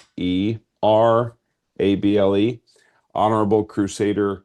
Or just find me, Joel Tinney, on Instagram. Follow me so you guys don't miss that. I'm going to go grab my water. You continue to react to this, and I'll be back in a minute. Sounds good. And guys, please like the live and subscribe. As you can probably tell, I'm a far-right Orthodox Christian, and we go over content, anti-Zionism, anti-replacement, anti-Islam. That's the kind of stuff we cover over here. Pro-Orthodox. We're not just anti. We're also pro-Orthodox Christianity. So give me a subscribe and like the live if you're into that. Have American journalists died over in Gaza? You're trying to get out of what I'm trying to reach. I'm just trying to understand your position. My position is like this: you're saying Israel is committing genocide, and we dropped 200K bombs, destroyed 70 to 80% of their facilities, of their buildings, of their infrastructure, and yet there is 2 million Gazans I've today flown still over Gaza living. last year. 80% of the infrastructure has been blown up. Sorry? 80% of Gaza has been blown to bits, right? Well, you agree with that, right? Of course, yeah. Of course. We you wreaked havoc on an entire city. Yeah. We destroyed 80% of what Hamas used in their tunnels and in their houses and in every place they put. You know that in every almost house you have a tunnel. You go from the house, from the basement of the house, or from the living room to the tunnel. Those are constructions used for terrorism. Those constructions used to hide hostages, maybe, Israeli hostages. But in the UK during World War II, we called those bomb shelters. Well, yeah. Well, those bomb shelters were used for the army, not for a terrorist organization. No, they were used on Hamas. residential premises. In any case, if you want to talk about the UK, by the way, bombed Dresden. You know how many they killed? Yeah, I know. And by the way, I'm very, very familiar with how much the United States this is exactly why, and the UK despite killed the fact that this is what the UK Germany. did. Yeah, Dresden was a atrocity. It was like an actual atrocity. It was like this is why these are the type of things, guys, that I bring up about World War II that you should be talking about as the things that are just objectively true, right? The bombing of Dresden, which was mostly civilians. Or, the Tokyo fire bombings, or, the ethnic cleansing of 12 to 14 million Germans after the war, right? These are all things that are objectively true that nobody contests. So why are you focusing on sort of revisionist history when you can just educate people on like undisputed history, and most people don't know about it? How many of you guys knew that Dresden was basically a civilian city with no military targets was struck by Churchill? How many of you guys know that, right? So these are the type of things you can talk about, and this is why the far-right position is the only coherent one. In Israel, not only we did not 180 degree, but the fact is that I'm not arguing that the United States isn't guilty of war crimes or genocide itself. By the way, now I understand more. But let me just clarify, if I wasn't clarified enough. The bomb on Dresden it was necessary to beat the Nazi What? regime. It wasn't. What? Guys, this is just blatant, like, this is blatantly, like, immoral, like, ethics here. Like, this is crazy. So he's saying we had to bomb all those civilians. We had to literally slaughter civilians en masse in order to beat these other people who are bad because they were slaughtering civilians en masse. What? Does that make any sense? So you have to do the thing that they're doing that makes them evil? So then what? Like, who are the good guys then exactly? Can you explain to me who the good guys are? So the good guys were the people that were bombing the civilians, and the people that end up actually killing more civilians, if you include the Soviet atrocities, right? Those were the good guys? Really? Is that what we're going with for the narrative? That's how ridiculous these people sound when they say stuff like this. Win over the Nazi and over Hitler. wasn't. But of course, you have people who are weak Sexy. and you know, Yeah. they we're not on the same level when it comes to this. When it In any comes case- to looks, in any for case- sure. Continue to go. Continue to go. You said Dresden, right? When you respond like this, do you Everyone think, was honestly, loving it. that Yeah. makes Sean you, Kelly was losing it. He was laughing so hard when I said that. Have you, by the way, Sean Kelly will, so, I mean, he kind of likes everything, you know, so I don't take it, you know, I take it with a grain of salt when he likes my posts, but he likes, like, all of my super based stuff, like, and I don't know, I wonder, I get the feeling that he's more, like, obviously he, you know, he's after the bag, like, he, you know, he wants views and things of that nature, but I get the indication he's definitely leans more our direction. Have you had private conversations with him? Yeah, I have, and I've been able to influence him a lot. I mean, he's very impacted by my wife and our content, the stuff that we put out, and he likes it because really we have the work behind our words. You know, we got married young. We have 6 kids. You know, another one on the way, and so I think that's why he listens to me. He said I'm just a lot more of a credible person to listen to because of those things. I have the street cred or whatever. Sure. So that helps. But I think he was technically a Democrat, if I'm not mistaken. Well, he's like agnostic. I mean, I wouldn't Well- be surprised if he's like a liberal for most of his life. Yeah. I mean, he grew up. He's half Asian, half white. He grew up kind of in a liberal community, and yeah, I think it's only been lately since he's been watching this stuff because he doesn't like Israel, Right. and it's been in watching it and doing this that he's had his own little bit of a transformation. And he shared a little bit of that with me, and so some of the stuff is kind of private, so I'm not going to go into a lot of it, but just some of the personal struggles and things that, you know, I feel like the grace of the Lord has been working on him. And he actually interviewed me about a spiritual encounter that I had. He was curious to know about these things. And so he's a seeker, man. He's a seeker. Look at him kind of like a modern day hippie in a way, you know? Okay. He's like a seeker of truth. Sure. And, Just truth, man. I'm just here for truth, man. Yeah, man. That's it. That's it. Like he's just cool. He's a cool guy, and I like him a lot. I mean, yeah, he's not my brother in Christ, but Lord I willing, he will like be. him as a brother. Yeah. And I, you know, regardless of whether he is or not, I'm just gonna continue to love on him, man. Yeah. Be a brother for him, and it's nice for guys like us to get in his corner and just be there to support him and help him out and stuff. And that's one of the reasons why I was happy to drive out to Vegas to be on his show. And, Yeah. you know, 24 hours. So same guy from earlier says, I don't care for videos like this since it's a big time waster. I find it more important to talk to priests on their errors, which are fanatical and ignore. Again, an incoherent sentence, but I think I get what you're saying. If you don't care for it, I don't know why you're here. I don't know why you're commenting. But also, you know, do you really wasting time commenting? Yeah. Like, not only are you wasting time watching, then you're wasting time commenting. But also, like, I just want to address this no, point, wait, though. hold on. Let me address this point. Let me address it real quickly. the time you spent writing that comment, you could have just called up a priest to address them on their incoherent heresies. I don't know, Yeah. whatever. Well, also, like, again, like, do you really want to go to liturgy and hear your priest talking in his homily about politics? Is that what you want? I don't even want that. I love politics, and it's like it's my career. It's what I do with my entire, most of my, I probably spend 100 hours a week, studying and producing content on politics. When I go to church, I want to hear my priest talking about the spiritual life. That's why I go to church. Yeah. So to say that it should be priests saying this stuff, or you should be like correcting priests on their politics or something, like you're just very disconnected from like what the relationship is supposed to be between politics and the church. Like the liturgy should be about the spiritual life. Like that is what you should be at liturgy for. You should be there to worship God and to learn about your own sins and the spiritual life. That is what church is for.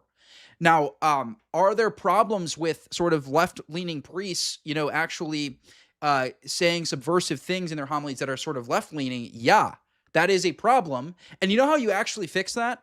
You actually fix that by having a bunch of young right-wing men in their church that are devout in the faith. That alone will change the mind of the priests. If you have a bunch of well-behaved young men who are far right in their parish, who are devoted to the faith, they're going to confession every week, they're going to Vespers, they're going to liturgy, guess what? Priests are going to have their mind changed. They're going to have their mind changed about these far-right men that they think are incompatible with the faith, or they previously thought were incompatible with the faith. They're going to be like, they're going to wake up one day and they're going to be like, my entire parish is basically either ortho bros or former ortho bros that are now married and have children, and everybody, and they're all devout and they all love Jesus and they love Orthodoxy and they're really embracing the faith. That is actually how you change the mind of the priest. You don't change the mind of the priest by going and raising hell. That's a terrible tactic. I've brought this up many times, guys. That never works. I do not encourage you to go into parishes and start raising hell. That is a horrible tactic. Go into parishes. No, go and serve. Yeah, go into parishes, serve, embrace the Orthodox life, and that is how you change the minds of people. When they actually see you taking Orthodoxy seriously. If they see you going in and you're like, yelling about like white nationalism at like every coffee hour, and you're like being disruptive, and you're like arguing with the priests in front of everybody, that's terrible optics. That is how we will end up getting countersignaled by the OCA at the administrative level. That's how that's going to happen, is if you guys do stuff like that. So be respectful to your priest, even if you disagree. If you disagree, have a private conversation with him. Be respectful. Say, Father, this is where I'm coming from. Maybe show him some saints quotes that are the reason why you have those opinions, right? And I have given you guys ample saints quotes for you to be able to have that respectful conversation. And it must be respectful. Be respectful throughout the whole conversation, calling him Father, letting him know that you recognize you are submitted to him and to his authority. This is how you approach these things, guys. This is how you approach them. Okay. Exactly. If they want to get combative, they can join us next time in Dearborn. I was out there with Jake Lang, and dude, I'll tell you, this was the craziest thing ever. All of a sudden, like, I'm thinking we're gonna get killed by ISIS, right? Because they literally had ISIS flags. They're coming. They're ramrodding our vehicle. They're coming in the front and then behind, and we had to rush them. It was crazy. And then we like get into the crowd, and these guys are like trying to hunt us down, trying to kill us, these crazy radical Muslims. And then all of a sudden, dude, out of nowhere, I look over the horizon and I see these flags of the Mandeleon, the face of Jesus. And then I start seeing like these crucifixes and chalk keys being raised up in the air. And I was like, oh my gosh. The cavalry has come. It's the ortho bros. Jake, we're gonna be fine. Nice. And like all these like Orthodox guys showed up. There was one Orthodox guy on the other side, and he's like, "Hey, Jake Lang's a Jew." And he's like, he's wasn't there like a whole counter? I saw online there was like a whole counter protest, like with a big sign that said Jake Lang is a Jew or something.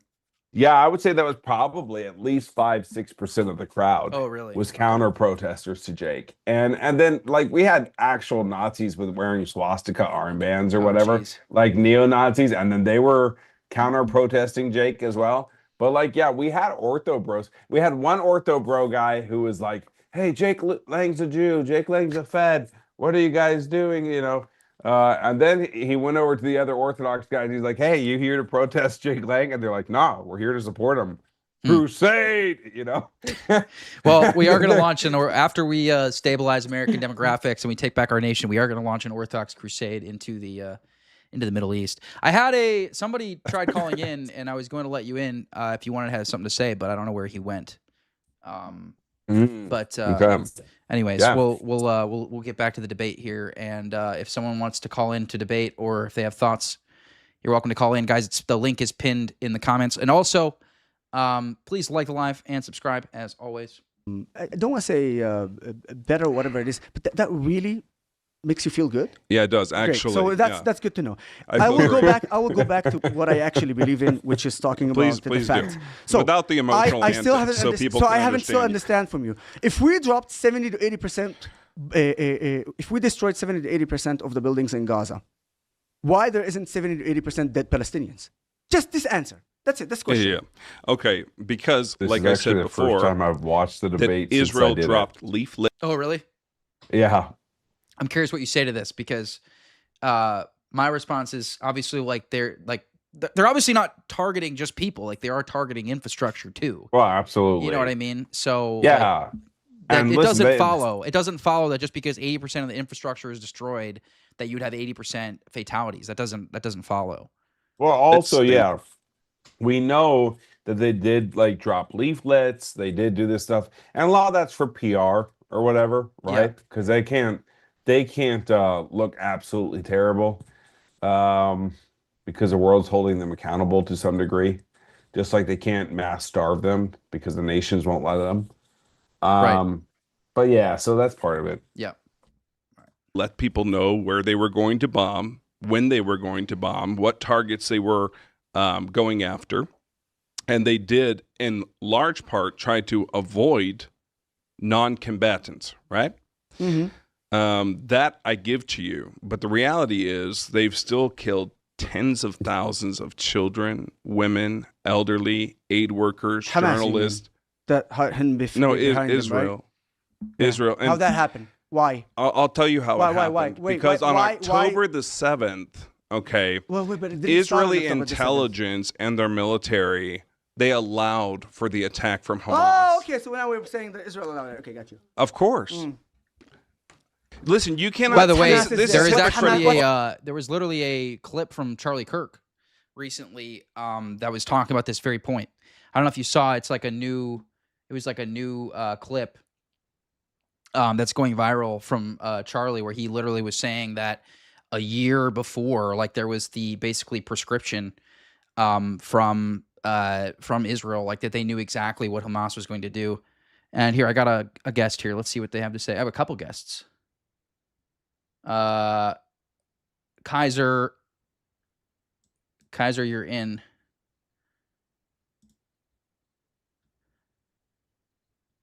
Kaiser, what's up? You're on mute. You got to mute, bro. Got unmute, dude. You got to unmute. You got to mute. I'm live from my NKVD office, just so you know. What's up, dude? I was just gonna say what I find interesting in any of these conversations. Obviously, it's a tu quoque. They always just say, "Well, what about this group? What about that group?" Why can't you just say, "Yeah, man, war happens"? And like I was in the Marine Corps for a while. You were too. I don't know who gets to define what a war crime is anymore. Right. Because usually, what I always say to people, like in general, if you want to understand what an actual war crime is, ask yourself, does this action have any legitimate military reason? If it doesn't, it's a war crime. I said, but if you're in a school shooting me with a grenade launcher, I can shoot you back 100%. Oh, I blew up a kid too. That sucks, dude. What am I supposed to do? Let you kill me? But instead, it's very obvious they don't care, because if you said to me, hey, you killed kids, I'm like, yeah, I'm not happy about it. I had to do what I had to do, man. But instead, their reaction is always, it's always, well, I mean, they were Hamas. I was trying to fight Hamas. Yeah, we know that, dum-dum. But it Well, certainly doesn't come off that way when you well, react like that.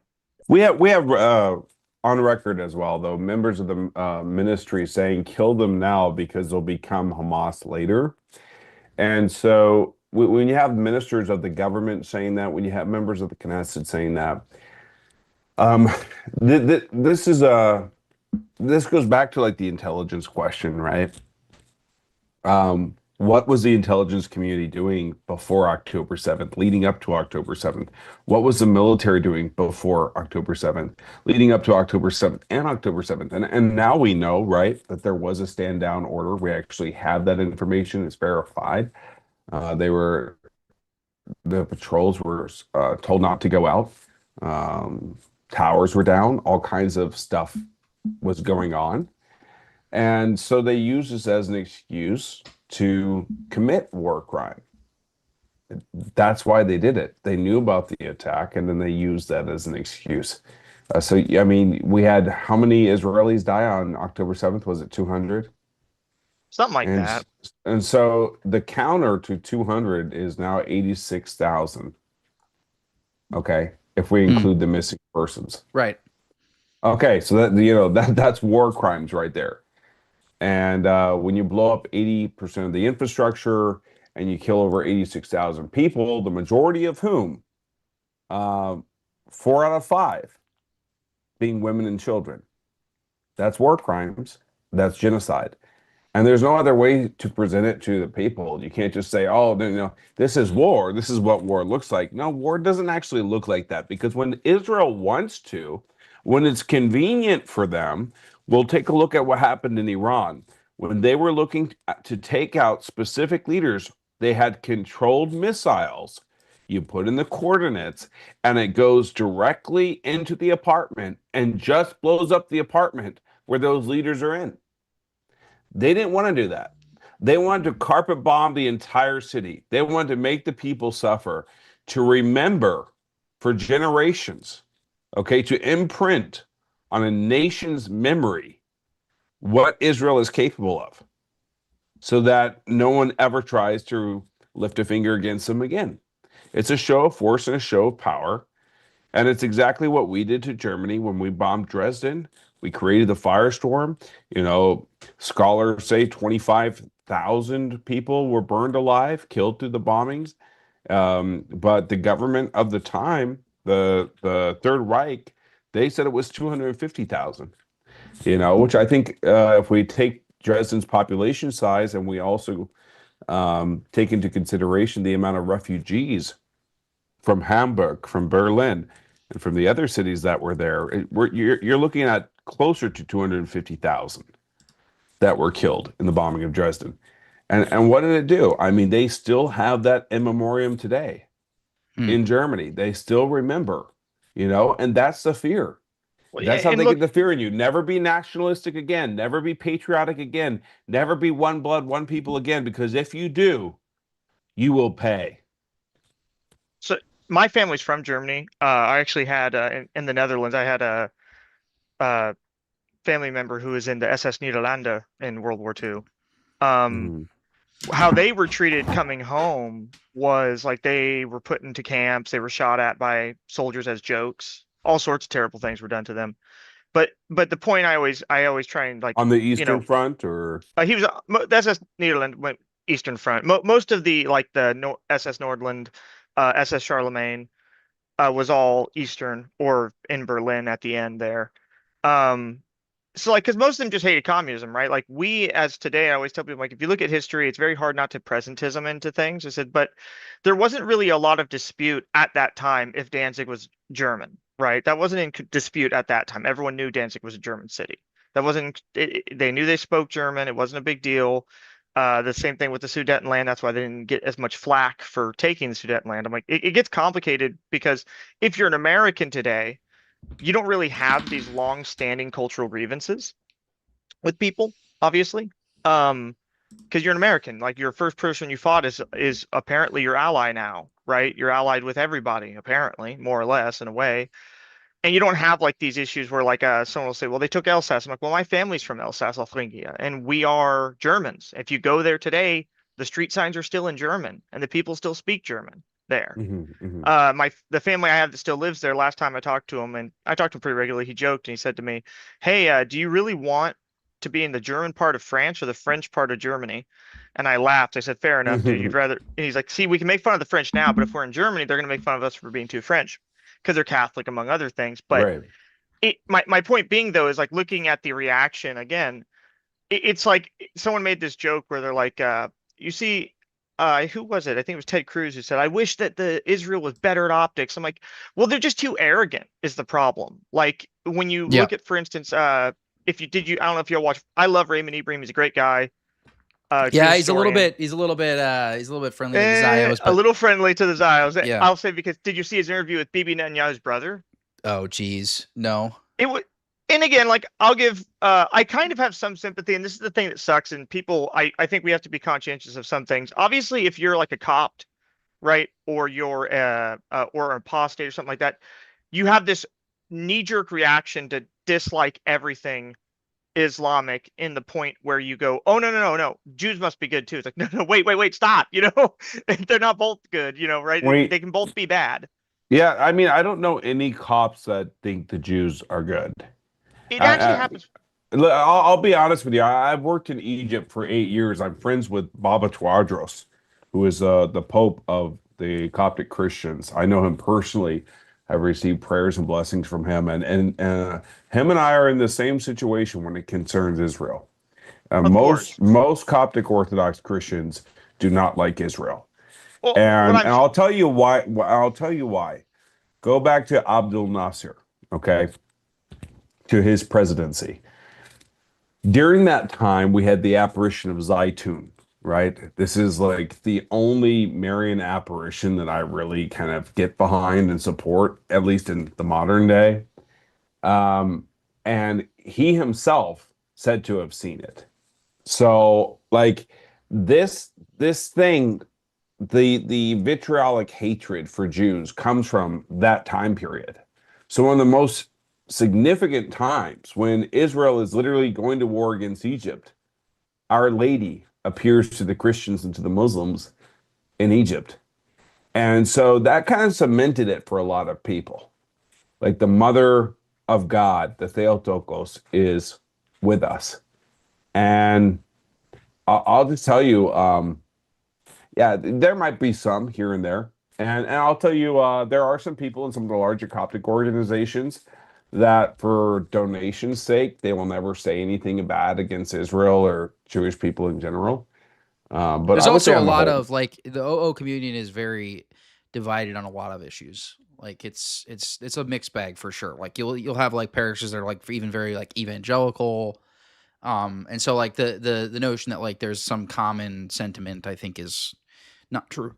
I would say generally they are anti, they are, JQ generally, because that's. Well, yeah. I mean, look at Armenia, right? Who supplied Azerbaijan the weapons? So you think the Armenian Orthodox are going to be very happy with Israel after they had supplied Azerbaijan with the weapons, which really killed the Christians there in Artsakh? Like, nah, man. Yeah, like, I think that's a mess. I'm telling you, almost every, and we all know. You want to talk Syro-Malabar, you want to talk the Chaldeans, you want to talk the Syrian Church of the East, all of them. You're talking to somebody who's met with every Orthodox patriarch, even Mar Arwa, the Nestorian schismatics. I met with him. He's the patriarch of the Nestorian Church. None of them. The only one I haven't met is Krill, Patriarch Krill. But none of them like Israel. None of them. None of those churches like Israel. They all see Israel as the terrorist aggressor state in the Middle East, them and Turkey, because Turkey, working with Israel, they're the ones who create all of these terrorist organizations that kill the Christians. ISIS was created by Israel. Particularly however you say his name, Ed Gordon or whatever, because he, Oregon, I think. He is like, everybody else in the Turkish government is pretty pro-Israel, but he is like anti, which is why they think that he's going to end up falling, which is part of our prophecies, is that the leader of Turkey will fall, and then that's going to be the next. Oh, Erdogan? Yeah. Type Erdogan. Yeah. He is like relatively pro-Israel, but the rest of, anti-Israel, but the rest of the Turkish government, like the establishment there, the sort of deep state, if you will, is like pro-Israel. So yeah, it's kind of right now in interesting Pakistan dynamic as well. Yeah. It's a strange thing. I do want to point out that he run a Batman pen, and the first thing I think is like, I don't know if you have ever seen. I have a buddy of mine in Russia who's in the Spetsnaz in the GRU section, and their emblem is literally the Batman symbol. It's quite funny. I just couldn't help but notice that. But what I was going to point out, though, is that when he talked to BB's brother, the first thing he says is, he goes, well, there are churches being destroyed. And Raymond was saying it like it was wrong. He's like, there are churches being destroyed. And he goes, oh, and the guy says, oh, who cares? What would the Muslims do to you? Well, whether or not the Muslims would do the same thing isn't really relevant, because we're not saying it, but you're the one that did it, right? How hard is it to say? That's how arrogant they are. Because again, look at what he said when he said, what about you said, what about Danzig? Oh, they had to do that to defeat the Nazis. Dresden. What are you talking about? Dresden. Yeah. Sorry, I actually said Danzig. We were talking about Danzig earlier. Why are we talking about, like, what do you mean we had to kill the Nazis to do that? You know what I mean? That has nothing to do with anything. And even then, why are you so confident in that response? You know what I mean? Like if you can ask anyone you want that served in any war. Yeah, innocent people die. That's just war. It does suck, right? You try and avoid it the best you can. But when your reaction to it is always the same thing, which is, oh, come on, what was I supposed to do? Who cares? And there's a clear difference from bombing. And I saw it because I've been on the front lines of several wars, okay, in the last 10 years of my life. I was in the Nagorno-Karabakh war in 2020, and I just recently in Ukraine and Russia, and then in Syria. So I can tell you there's a difference between targeting military combatants and non-combatants. There's a difference between literally pursuing military operations, right? And then just bombing civilians, bombing the suburbs. It's just ridiculous. It's absolutely insane. If you're okay, let's say the United States is being bombed, okay, by our enemy. Our enemy decides, okay, we're going to take out the, let's say, Illinois National Guard Reserve next to Chicago. We're going to obliterate them. But while we're at it, we're just going to obliterate Chicago. You can't just say it's war at that point when you're bombing civilians. You can't just say, and that goes back to your original question.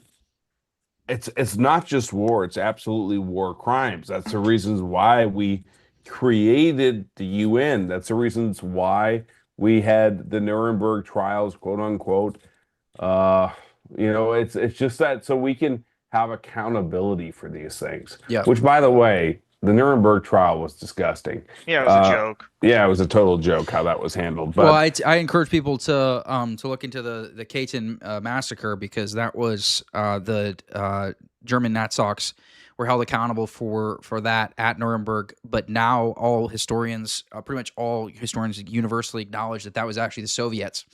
So the German Nazis were held accountable for the Katyn massacre at Nuremberg, but now historians universally acknowledge that it was actually the Soviets that were responsible for slaughtering all those Poles.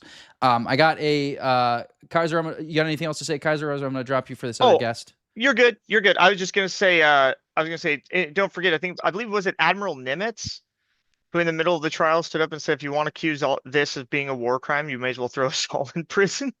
Because he was so baffled by the what they were counting as war crimes to the Germans, which was pretty. I mean, if you actually look into the history of that, even if you take an unbiased, even if you take like a college class in a liberal college about war crimes and stuff from the Second World War, one of the first things they'll tell you is the first city bombing was done by Britain, and the United States objected to it.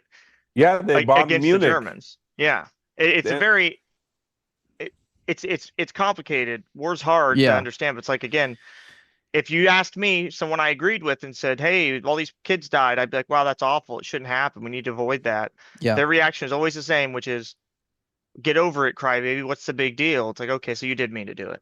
Yeah. See y'all later. All right. Thanks, brother. Rayan. Hello? Yeah, what's up? Oh, what's up, man? So, basically, I'm pretty familiar with a couple of your like views. I'm also Orthodox in America. Okay. Sweet. I'm actually Palestinian, so Oh, do you speak I have some Arabic? firsthand account like with some of these events with the Israelis.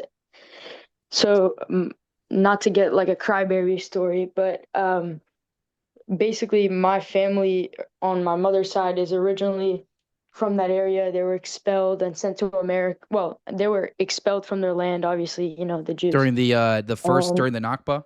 Yeah, during the Nakba in 1948. And yeah, even then the Muslims were not very, let's say, friendly. Right? You're talking about the Muslims in like Jordan and like Yeah, Syria, but also or yeah. where did your family get like where did they end up before they came to the States? Well, they're from Ramallah, so they're from the West Bank, but there was a lot of ruckus going on in the area at the time. So they moved to Jordan and then eventually to the States. Jordan. Wow. Okay. Yeah, that makes sense. I've been to your Yeah. parents' hometown. It's great. Your You said- grandparents. I've been to their hometown. So Oh, wow. yeah. Do you speak Arabic? Did your parents Yeah, teach I you do. Arabic? Okay. I do. Okay, that's awesome. Are you fluent or? I'm pretty fluent. انت أخي Okay. عربي? You speak Arabic? شوية. شوي يسوع شوي. Oh, ممتاز. Good job. Man, يسوع Joel, you يسوع just keep يبارك surprising me, man. My goodness. This dude is just like he's like the Mary Poppins of talents, man. It's just like an endless bag. Yeah, man, this guy's pretty good. So Habibi, basically, my Habibi. question was Yeah. Habibi. my Habibi. يسوع يبارك فيك. Okay. All right. My question was like, obviously I'm not white, but I love America. My parents, they own a business here. We're practicing Orthodox. We're very faithful, pre-religious. Yeah. What do you think, like, people like me and others are like, what's our place in this movement? Because I support a lot of your ideas. Yeah. I get this question a lot, and I try to answer it on just about every stream. So, like, I believe that America is normatively, an Anglo-Saxon nation. That's who founded and built this nation. And then in the early, late 1800s, early 1900s, we obviously had an influx of Southern Europeans as well that built a lot of the nation as well, particularly like New York City. So I think that, and then you of course have the black population that has been here since the beginning that I consider to be heritage Americans that also built a lot of the infrastructure, although most of the infrastructure they built was destroyed during the Civil War and then rebuilt by Europeans in the South. So the vast majority of the country was built by Europeans, established by Europeans.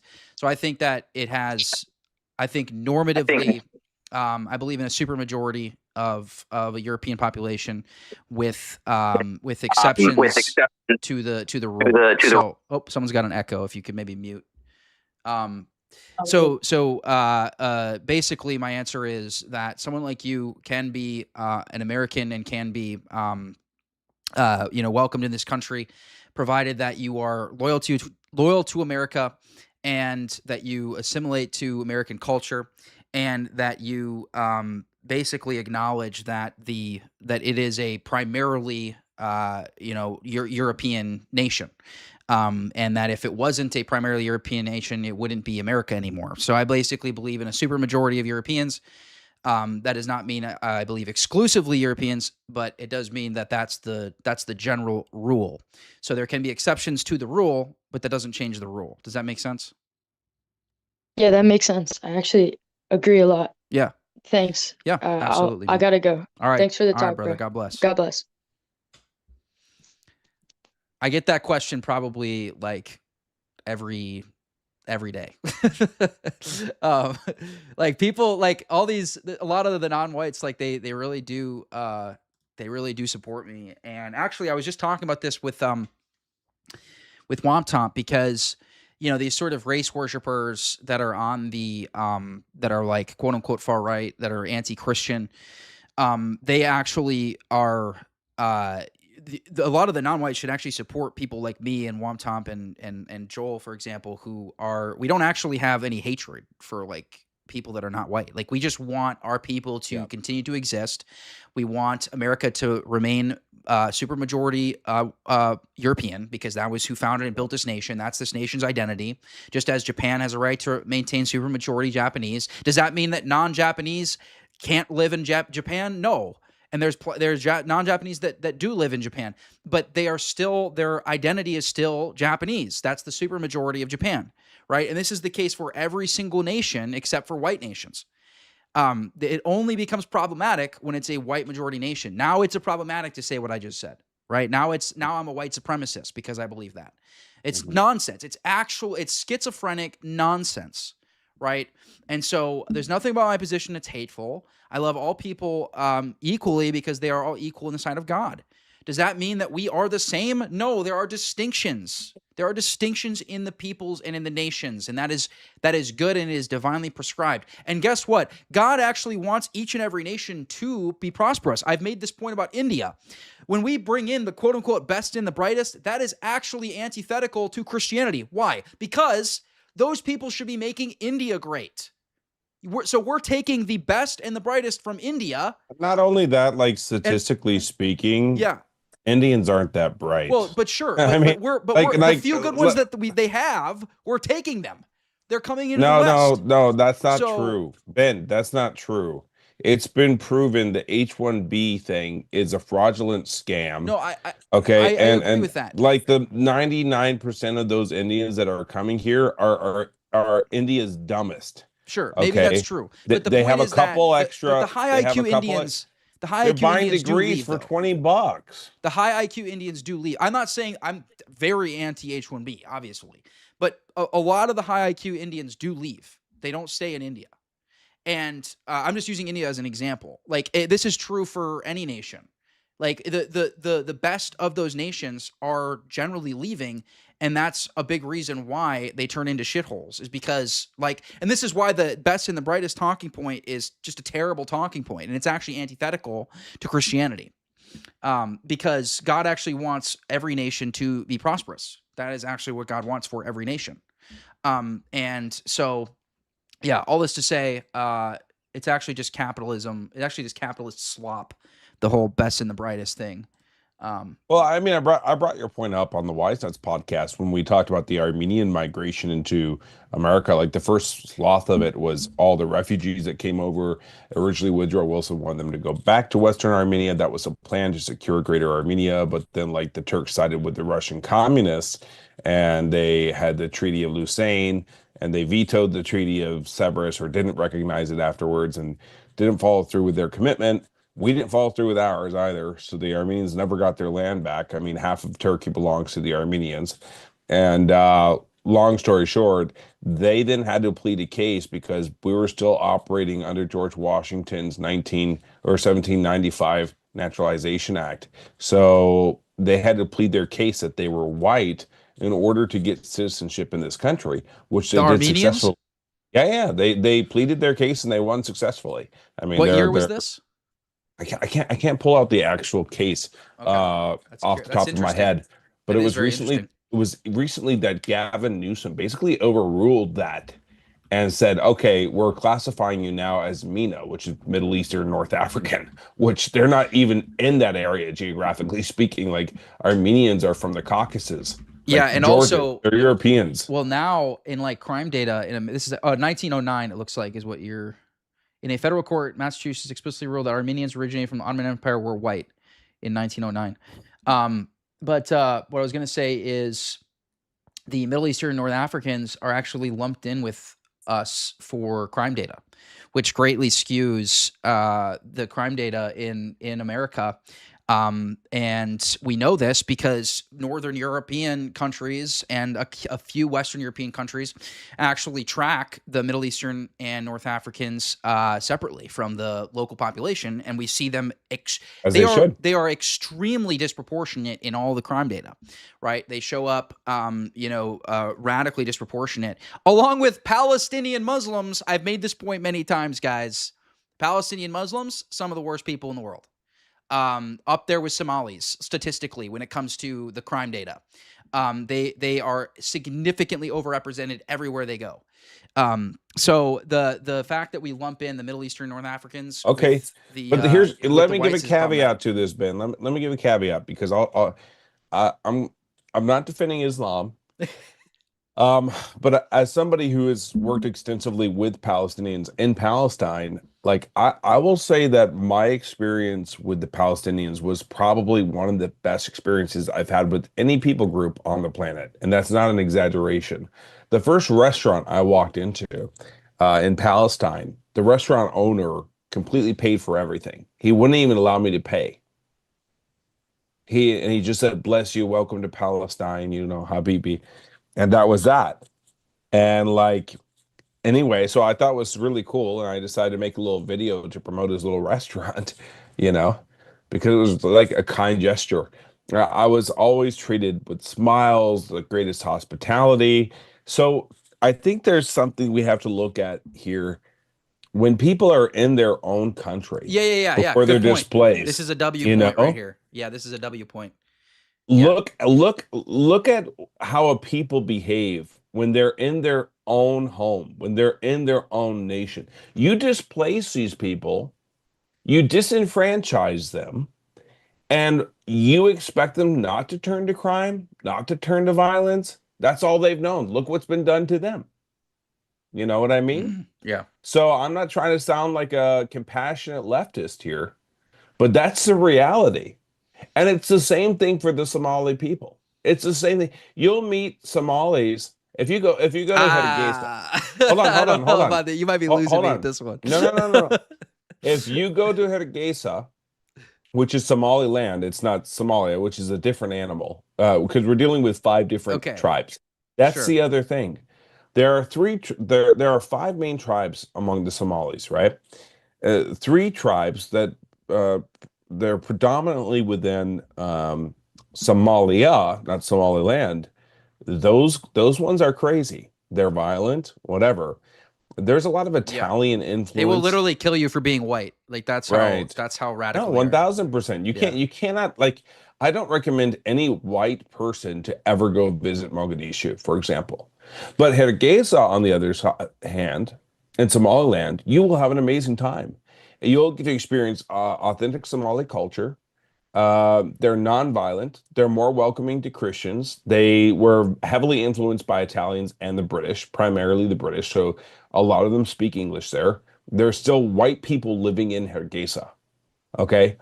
But the same thing, you bring these people. By the way, the Somalis that are over here, they're not from Hargeisa. They're not from Somaliland. They're all from Somalia. Somalia is the coastal side, okay, because it's divided into 2 countries. The coastal side, where all the pirates are, the slave trader, all the bad people come from there. Why they are that way, I don't know, but it's 2 specific families. So it's kind of think of Jacob and Esau. That's how it is with the Somalis there. Because you look at the Ethiopians, for example. We got Ethiopians in DC. Great people. I love when I have the Ethiopian Orthodox cab drivers. I'm having a great time speaking in Amharic with them. And I love going to visit their Ethiopian Orthodox churches. And I feel like traveling the world with you would be just an incredible experience. Just because. Oh man, yeah. I'll introduce you to all the metropolitans and patriarchs. I mean, we're going to Mount Athos in October, right? Lord willing. Yeah, God willing, it'll happen.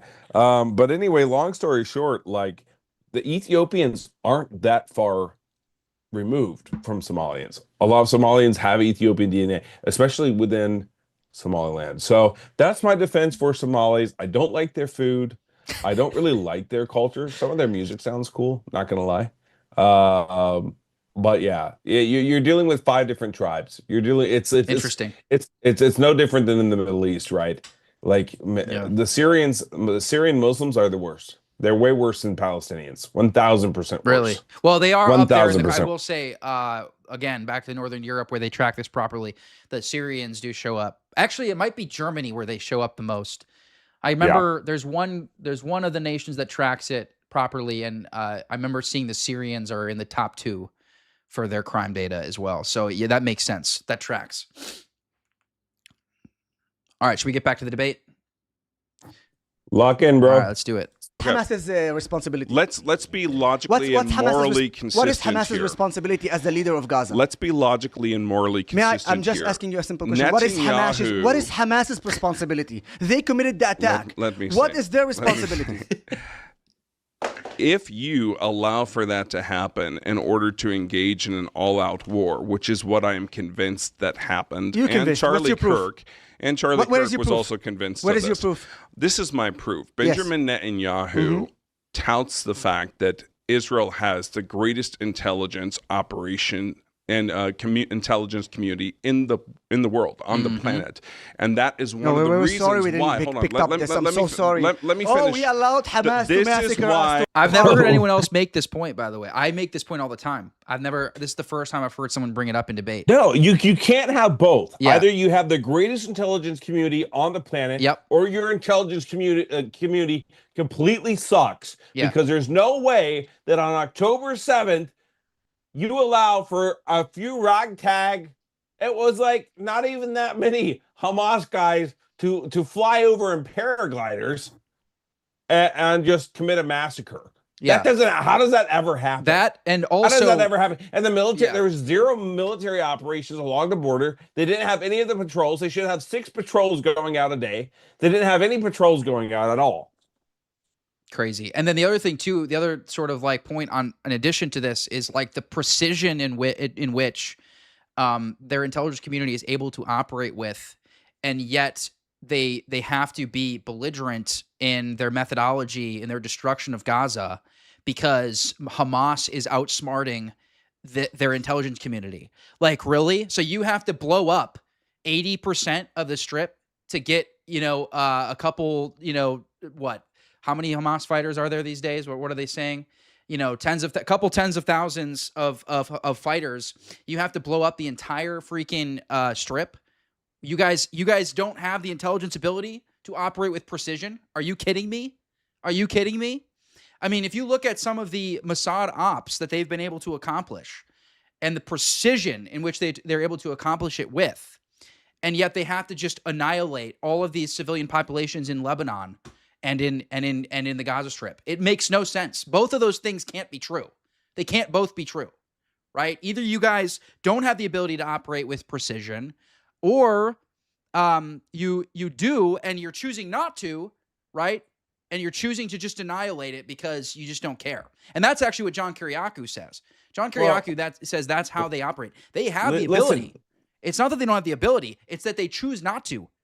They will annihilate an entire block to get one dude. It's not only that, it's way worse than that. Okay. So they operated under the doctrine of the Hannibal Directive, which was created in 1986. Okay. This doctrine basically tells the IDF soldiers, the Israeli Defense Force, do not allow for the capture of any Israeli soldiers by any means necessary, at any cost. And that includes permitting the use of heavy firepower, wiping out Israeli citizens to see that they are not captured by Hamas. And so that was created in 1986. It was used, the Hannibal Directive was used on October 7th. They came over, the IDF, with helicopters. So the 200 dead, a lot of those people that were killed on October 7th, Israeli citizens that were killed on October 7th, were killed by Israeli helicopters. Not only that, the IDF commanded their military, their forces, to destroy, bomb, shoot out any vehicle returning to Gaza on October 7th. Any and every vehicle. So any Israeli captives that they had to go. had to go. They had to die. So they killed their own citizens because of this doctrine in their military. It's absolutely astoundingly horrific. Yeah. Wow. Horrific. Lord have mercy. And that's on a Jewish publication. There's multiple, but go to Haaretz. They publish this. It's not just Al Jazeera. So it's absolutely disgusting that they ordered the Hannibal Directive to keep Hamas from taking captives, and they killed their own citizens. Insane. On October 7th. Yeah. Reminds me how evil these people are. Yeah, it reminds me a lot of Operation Northwoods that the CIA was trying to push and that JFK shot down.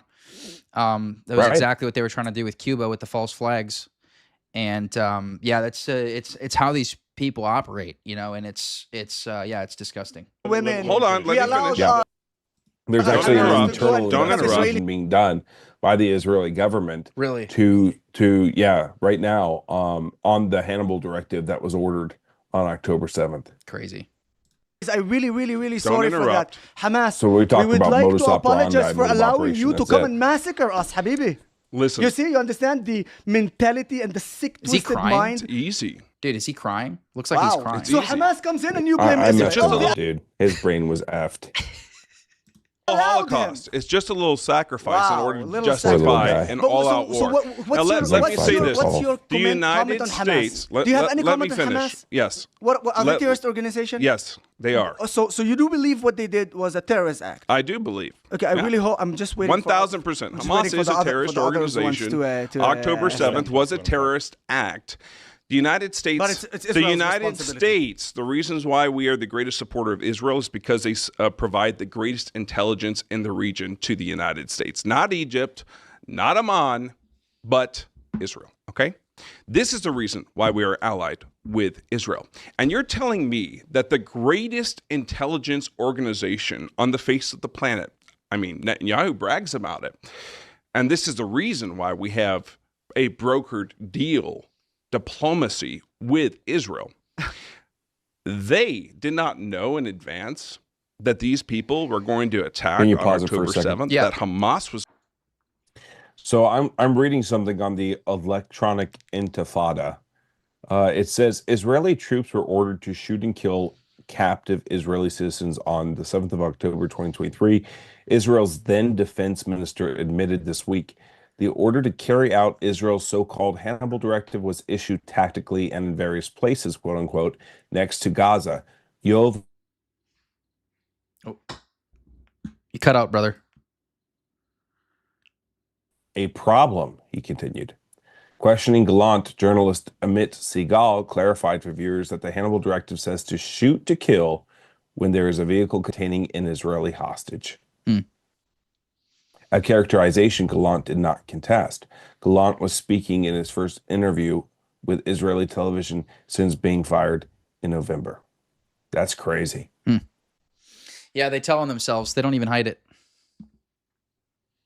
It's Going to crazy. attack these Jewish people at their You know, festival when I grew up as a on kid October in, 7th? when I grew up as a kid in Nazareth. You're telling me that. You truly believe that. But, well, So basically, you're saying that the Israeli intelligence Yes. organization I is just don't shit. understand the So, logic. unfortunately- Though, because, And their military. like they talk about, oh, there's so many Israeli hostages. Like, well, thank God they're still alive, right? I mean, thank God they're hostages, because if you think about it in that light, in that sense, Hamas was saving them, saving them from their own military that was otherwise Interesting. going to kill them, right? Yeah. So it doesn't make sense. Their logic doesn't make sense at all. It's like there's so many hostages, 250 Israeli soldiers and civilians were captured by Hamas and other Palestinian armed groups in what they called Operation Al-Aqsa Flood. Okay, well, you know what? Thank God the vehicles didn't get exploded by the IDF, returned to Gaza. Thank God those children can return to their parents, right? Or am I wrong? No, that's interesting Does that framing. make sense? I've never heard it framed that way, but that's interesting framing. Yeah. It's just disgusting. So I guess in total, roughly 1,100 Israelis were killed on October 7th. Yeah, a So little it bit was less than larger than a little bit less than larger than 86,000. A little bit yeah, less than a 86,000. lot less. Like when is it Yeah. going to stop? Yeah. Yeah, exactly. You know, and then they just bombed the Syrian air base. Like this stuff never stopped. These guys are genocidal maniacs. Yeah, it's actually interesting. The Israelis actually killed more Palestinians just from 2007 until October 7th, because I think they killed about 3,500 in that time frame. So they killed 3 times as much pre-October 7th just in modern history. And then they killed another 86,000 since, right? So I mean, even if you just take into account pre-October 7th, it was still disproportionate, right? Which is insane. Shit. And you guys are incapable of being able to prevent this attack from happening. So may I actually now finally... As somebody who's been there, you know that on the border with Gaza... We can continue. I just feel the Holy Spirit just leading me to say this. Why is it such an issue? The issue is that these people that have died, set aside the Christians, will never hear the gospel. Will never get the chance to be baptized and receive Christ as their Lord and their Savior. This is the problem. This is the problem. They will never know what it means to receive the Eucharist. And now they're facing the judgment seat of Christ, not knowing the Lord. Like, that's crazy. Yeah. And by the way, I looked it up. It's actually 6,500 Palestinians were killed from 2008 until... I just did 2008 to 2022 just to avoid any sort of people saying that it was the second half of 2023 or last quarter of 2023. So 6,500 Palestinians were killed during that time frame, and then just over 1,000 Israelis killed on October 7th. So like literally not even taking into account the 86,000, it's still significantly disproportionate. Pretty wild to think about. That there's patrols. As a kid from... Why weren't there patrols? All right, as a kid from Nazareth... Answer the question. Right. As a kid from Nazareth, I grew up actually idolizing America. Great. For me, I saw in the United States a country that presents the values of democracy, the values of freedom of speech, freedom of religion. And in fact... Now, I've showed you guys this many times, the Dahiyya doctrine, or however you say it, which is literally... the Israelis literally have a doctrine of disproportionate response. Like, this is not something that they just do on a whim. Like, no, this is like a doctrine that they have had at least since 2006, where they actually believe that disproportionate response is necessary so that the enemy does not basically retaliate. So that's how they justify these type of things, is they actually have a doctrine of disproportionality. Just, living the dream of a good life. Then happened the 9/11. And I was so certain. I even remember I was 17 years old in my school, coming to my friends and telling them, oh, bin Laden is going to be caught in like a few days, no more than that. The FBI, the CIA, the Pentagon, the dancing Israelis can go. The Pentagon and everything. It's so amazing. I'm telling you, few days and bin Laden is in the hand of America, the greatest power in the world, and the greatest army in the world. And I literally think he's crying. It looks like he's crying. Like, he's got red eye. Like, when you were there in person, did it seem like he was crying? I mean, yeah, he looked like he was crying. Poor boy. Yikes. By the way, he was shook. We're probably going to only get through your section, and we'll just have to do a part 2 next week. So we'll try to get through your section, and then we'll call it a day. Going on, and the months is going on, and the years going on, and bin Laden is free, and has not been captured. Like, oh my God, the biggest empire in the world with the best military, and having also the Israeli intelligence on their side, and they can't catch bin Laden. I had some disturbance about it. And How can you compare the two? And I was. How can you compare the two? Listen, that's not a. If you want, a valid comparison. So if you want, try another one. I'm gonna stick with that, because for me, saying that, if you have the intelligence to know what about to happen, and then you allowed it to happen because you just want to say, oh, you know what, this is a good way, let's enter Hamas. But then you actually go and talk about Israel and leave the fact that Hamas on the 7th of October got up, invaded Israel, massacred 1,200 Why weren't there Israelis, patrols? Israelis, Arabs, and Jews. Why weren't there patrols on October 7th? By the way, do you understand that some of the attacks that Hamas did completely blind the Israeli intelligence and the cameras and the intelligence of the southern of Israel?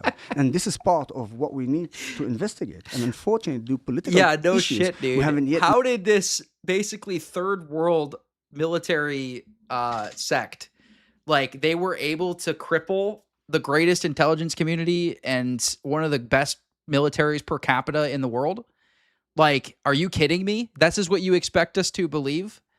Also, it's hilarious because I already, in the beginning of the debate, said I agree with him that Hamas is a terrorist organization, right? Then he'll go on, you'll see him continue to do this throughout the debate, go on and talk about the atrocities that Hamas committed. Yeah, what are we talking about here? Yeah, we're talking about already the fact granted it. that Israel committed a Gaza. I've already granted your point that Hamas is a terrorist organization, which you were shocked at and didn't know how to respond after I said that because you're an idiot. Yep, 100%. Yeah, they don't know. All they know how to do is deflect. So when you grant that and you say, I'm attacking your presupposition that Israel is morally superior, because that's what all of it is built on. You know, they're basically trying to demonstrate that Israel is morally superior to Hamas or to Iran or whoever they want, whoever they would say that, whoever they're arguing about at that time. And that's just not true. Like, it's just not true that Israel is morally superior. And that's basically what's being called into question. So these deflections do not, they investigate don't work. that. But we do need. And you know what? I'll tell you even more than that.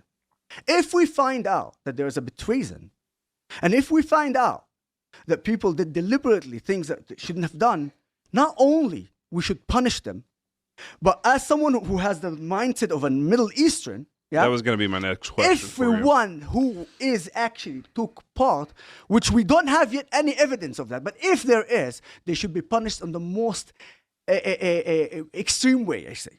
But until now, and because of the fact that we still, you're just. And by the way, the justification for why there hasn't been an official investigation is that there's an ongoing war, right? That's the usual justification, which I don't quite understand. Like, why are you so preoccupied with, again, like, 30,000, combatants that aren't even in your nation that you're supposedly at war with? And you call it, I don't even know if you can call it a war. Is it a war? Like, I mean, they're just bombing them. Like, that's all that's happening, And so, but that's the justification that's usually given for why there hasn't been an investigation yet. But listen, that's a ticking time bomb. It's only a matter of time before, like, the world is going to demand an investigation into the things that we're talking about here. And you're not going to be able to use this we're at war as an excuse, like, perpetually. You don't actually have the evidence. Why you have why and why and why and why. But the fact is that I find it really interesting to see that it is easy for you to go and, okay, I'm going to blame. Hold on, I'm not done. I'm going to blame Israel for the fact that Hamas decided to do exactly what their charters is all about, which is destroy the state of Israel and kill everyone there. And by the way, just to let you know, when they invaded on the 7th of October, they massacred 1,200 Israelis, Arabs and Jews. And I want to tell you even further than that. The Arabs that they caught, they sadistically, tortured them even more than the Jews. And let me be even further clear about that. If Hamas sees me, and Hamas sees a Jew next to me, they will kill me first before they kill the Jew. But the fact is that you go and you attack Israel for the fact that we did not know that they're about to attack us. It is something that I would look at you and tell you. Let's make it clarification. Wait. I'm not done yet, because what you said is simply I'm trying to find the right word in English. Excuse me, it's my third language, actually. But it's not pathetic. Subtle flex. Outrageous. And pick whatever definition you want. But you have a terrorist organization invaded the state of Israel. Because the charters of Hamas says we need to destroy the state of Israel. And then they massacred 1,200 Israelis. Kidnapped 256, among them babies. And women, elderly, you spoke about babies, women, elderly, took them to Gaza, killed some of them inside the tunnels because Israel was this close to rescue them, and some of them sexually harassed, and those sexual harassment was documented by Like the I said, testimony talking of about the the crimes of survivors Hamas. from I the don't care. hostage, That's Yeah. not from the being in debate. captivity. Now, further than that, I'm not done. Further than that, they What he's entered, attempting to do is documented to the whole justify the attack. military aggression of the IDF Right. against Palestinian civilians, and he's doing a terrible job. Yep. It's still Every attack. 4-1. The butchering, the killing, they killed dogs, they killed women, elderly, men. And do you find it amusing that they killed men, elderly, and you want to You're just skip boring it? me because we've already So conceded to the fact that Hamas is a terrorist organization. I'm sorry that the life I'm of Israelis sorry, but I boring you. already told I'm you sorry that the lives Hamas of is a Israelis are terrorist boring you. organization, Shame right? on you. Right? Shame on you. So what are we arguing What are you here? arguing about? It's the What are fact we that you're arguing? putting the Did I already responsibility concede on not that Hamas. You're Hamas putting the is a responsibility on terrorist Israel? organization? Huh? Did I? The fact- Answer the question. Then you put the Answer the responsibility on question. Israel? Answer the question. Then you put the responsibility on Israel? Answer the question. And I they've put still killed responsibility 70 doesn't more, understand I more than put the 70,000 responsibility. the amount I put Wake the up. responsibility. the Palestinians killed. Yeah. They usually what I hear Nick Matau usually makes the response to that is that the ratio is like very high as far as the combatants that they've killed, which is very much that there needs to be an investigation into that, because there is a ton of debate on what the actual ratio is. But that's usually what they'll respond back with is that, One out of every 5 kills is a combatant, supposedly. yeah, well, that is, and it's highly contested. There's numbers that are higher, numbers that are lower. There was even, remember, there was a leak, quote unquote, that has supposedly been debunked. But it was that only 9,000 of the combatants, or excuse me, of the fatalities were combatants. That was a leak from The Guardian like a year ago, when the casualty rate was at like, I think 55,000 at the time. So, but that was supposedly from the Israelis' own records, saying that they had only killed 9,000 combatants. I asked you a simple question. The intelligence Who is responsible for the community. 7th I of just want October? to Hamas or respond The Israel? to intelligence somebody's comment community. real quick. Somebody had said Catholics discovered America. Well, it's not really true. The first people to discover America, or to actually have a settlement in America, was in Florida. It wasn't Fort Augustine, it was Fort Caroline. And there were Huguenots who were massacred by the Spanish Catholics. They killed the entire settlement, women and children. You can still visit it today. They were Huguenots who were French Calvinists. What era? This would have been in the 1500s, I believe. Well, the Vikings were before them too. The Vikings discovered North America in what, the 1000s, and then There seems to be some support for that. I Yeah. haven't looked into it Yeah. extensively. and that would But mean if you that they have were good Orthodox. sources on that, That's actually Uh, pretty acknowledged now by scholarship that they were here. okay, Yeah. okay, the yeah, you'll Vikings have were to send me the scholarship on it because I don't really Yeah. know very much. Yeah. I know that they had got into Greenland or Iceland or something like that. But were they actually in North America? Like, were they in Here, let me see. were they Yeah, no, Leif Erikson was Orthodox, the person who says he's Catholic. Let me see here. well, the church wasn't divided. Exactly. back. It wasn't divided. So it was Orthodox It Catholic. was- yeah, Orthodox Catholic is what I say, universal church. By that standard, the Celtics were Catholic as well, Irish and the Scottish. Canada. I mean, they didn't really Present day accept Canada. Benedictine rule till much later. So Well, in President- 1000 AD, they landed in North America, present day Canada. Helluland, Markland, and Vinland. Interesting. Wow. What's the source you're citing? Let's see here what it cites. This is Google AI, but it cites other sources here. I mean, it's if you go to the actual Leif Erikson Wikipedia page, it says it. Let me see here. So we know that settlement was actually by Leif Erikson, Yes. not some unchristianized. Nope, it was Leif Erikson specifically. Yeah, I mean, if you literally go to Britannica, Britannica also says it. Here you can see. Norse explorer, widely held to have been first European to reach shores of North America. And that's from 13th, 14th century accounts of the year 1000. I just want everyone to know that there was a Christian settlement in Florida called Fort Caroline by Huguenots before the Jewish Christopher Columbus ever came to America's shores. Well, that and from church tradition, St. Brendan was here long before any of them. Now, this is not acknowledged by scholarship, but as far as the Catholic and Orthodox tradition, St. Brendan, the navigator, here, let me pull it up here. Yeah, I had that in my National History of Ireland. It's the last copy in North America, printed in 1860. It said that, and I think they cited Venerable Bede. So mainstream historians don't believe it's true, but as far as Orthodox and Catholic tradition, he reached North America. 9th century text that says that he did. So I'd have to look into what the skepticism is based on. If there's a 9th century text, 9th century account saying that he did indeed reach North America in the 6th century, that's obviously substantial. But like I said, modern scholarship would reject this, whereas modern scholarship would agree that Leif Erikson did reach North America. But yeah, you brought up the Columbus being Jewish thing. That one runs deep. That one runs very deep. Yeah, that one's crazy. Yeah.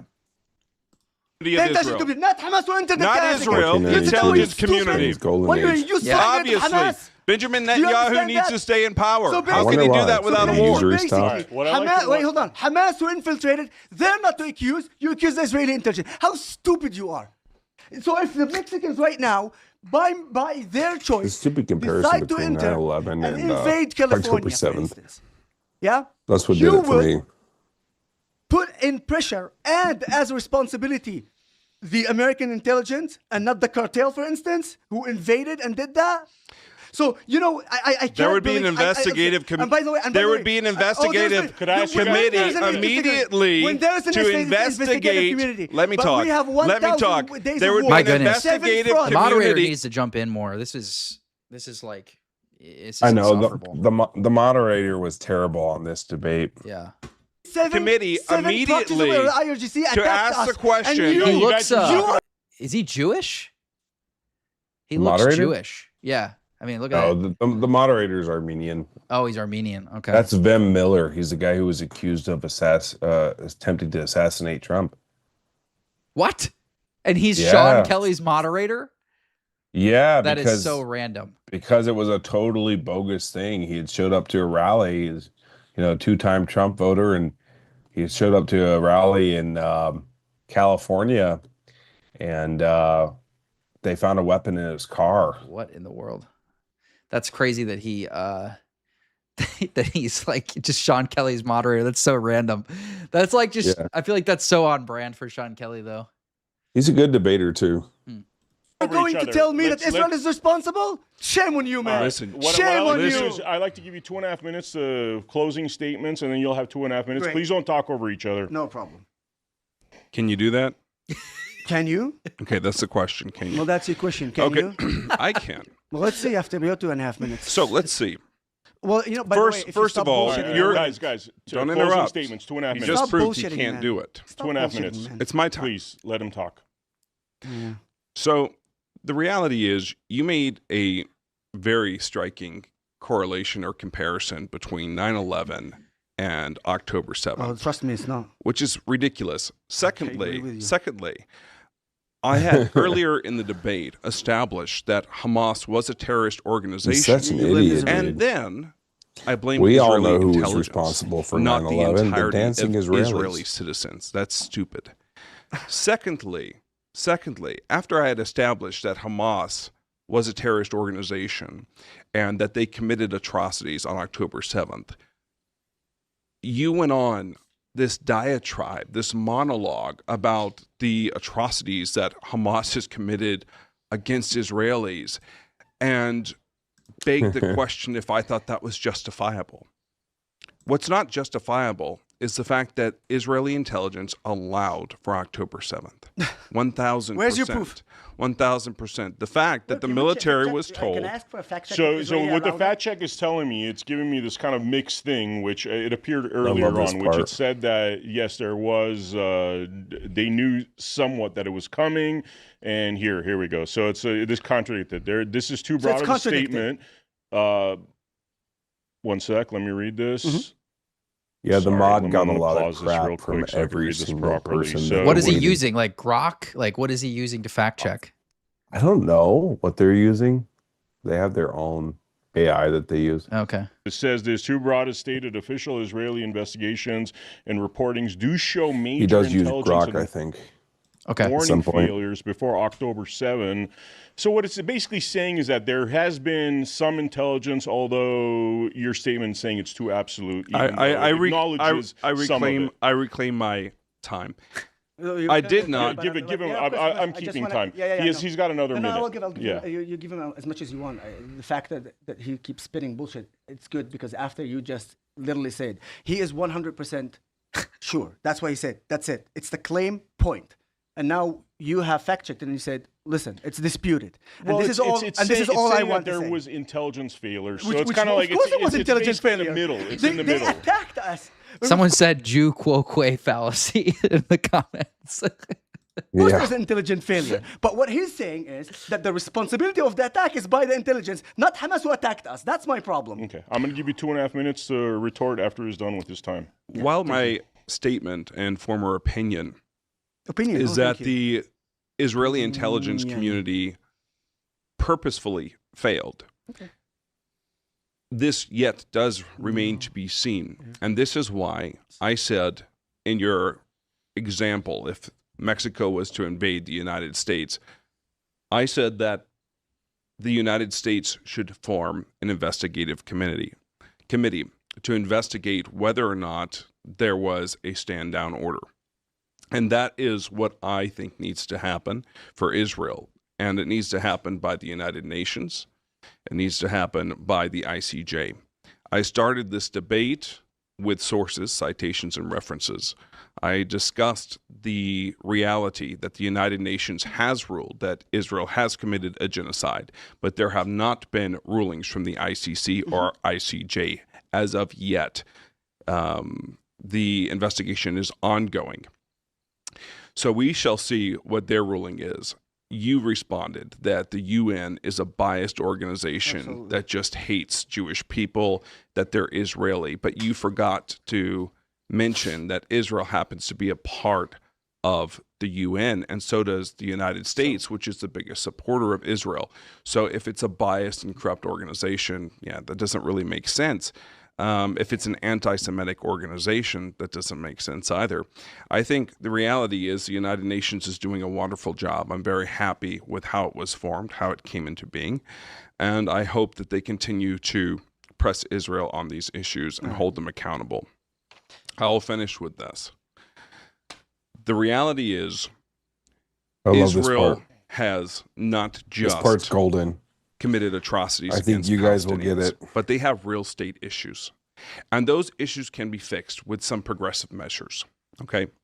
They should open their borders and allow for H-1B visa migrants from India.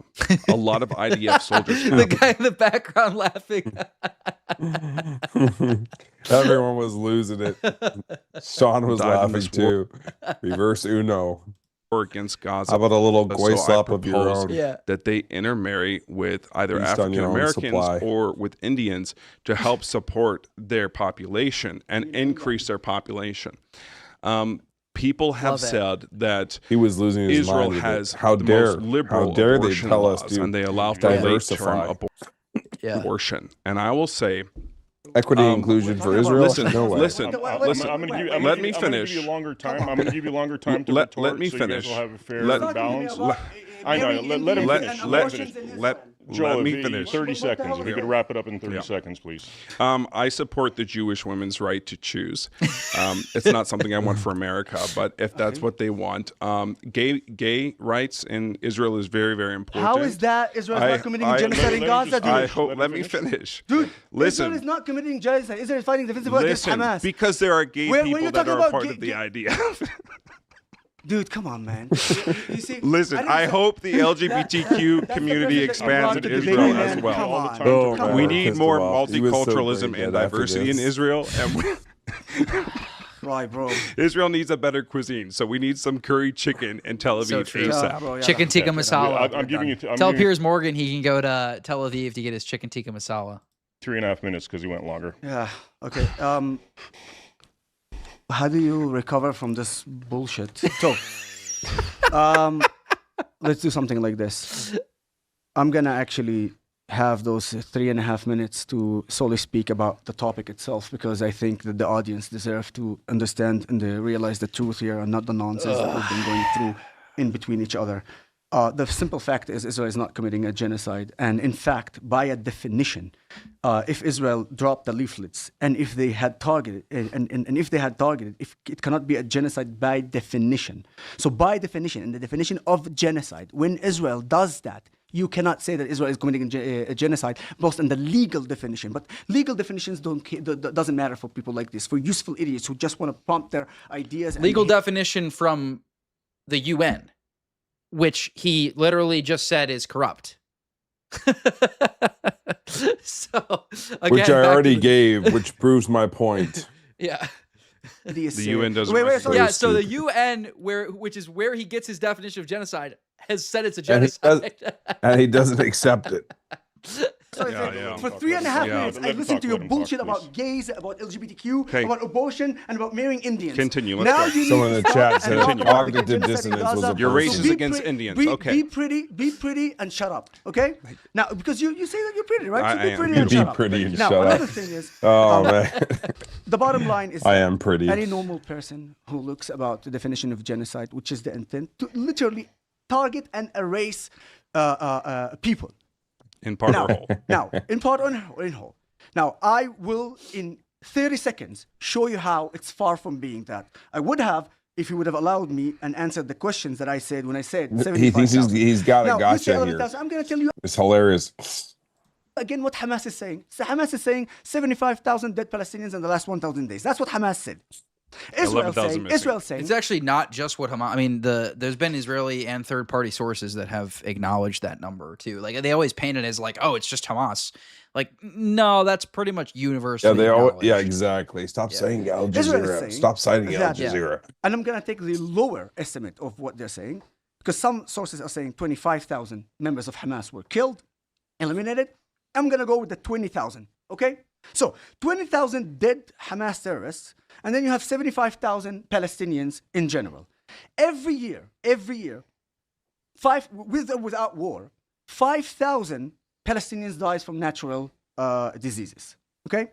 That's 2.5 years. It's about 12,500 Palestinians who died, and probably it's more than 15 even, because of the fact that we were in a war, and the situation in the war made it even worse for the Palestinians. So you have natural diseases that cause death, okay? And then you have about 20,000 dead Hamas terrorists. Together, you'll arrive to 32,500 natural causes and terrorists, which leaves actually almost 1-to-1. And if you want to be more on the Natural causes and terrorists. Let's further, forget about the take it to bombing up and the to shooting of further, 1 to innocent 2. What is the 1 civilians to 2? and For every reporters dead and journalists. terrorist, Let's forget about all that. Yeah, And aid workers right. unfortunately, and 2 our own civilians died. citizens by the Hannibal That is Directive. below the average range of every modern war that happened in the last 100 years. Okay?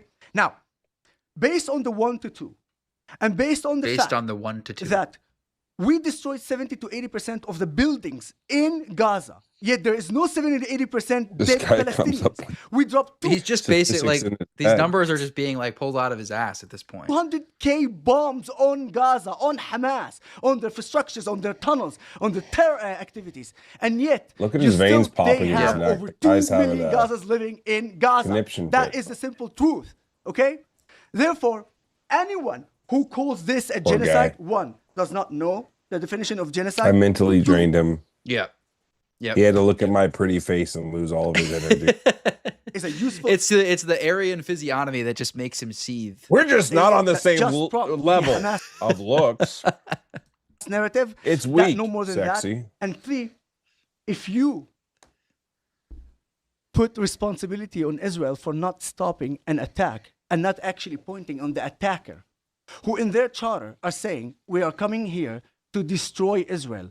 And the final statement, because I know that this guy is not going to we got to know wrap that. it up. 20 I- seconds. Like, well, what's your 20 next seconds. destination? I said, You know what to they go shouted breed my in wives Gaza? out, number you. Few weeks and few months, time after time, before the 7th of October.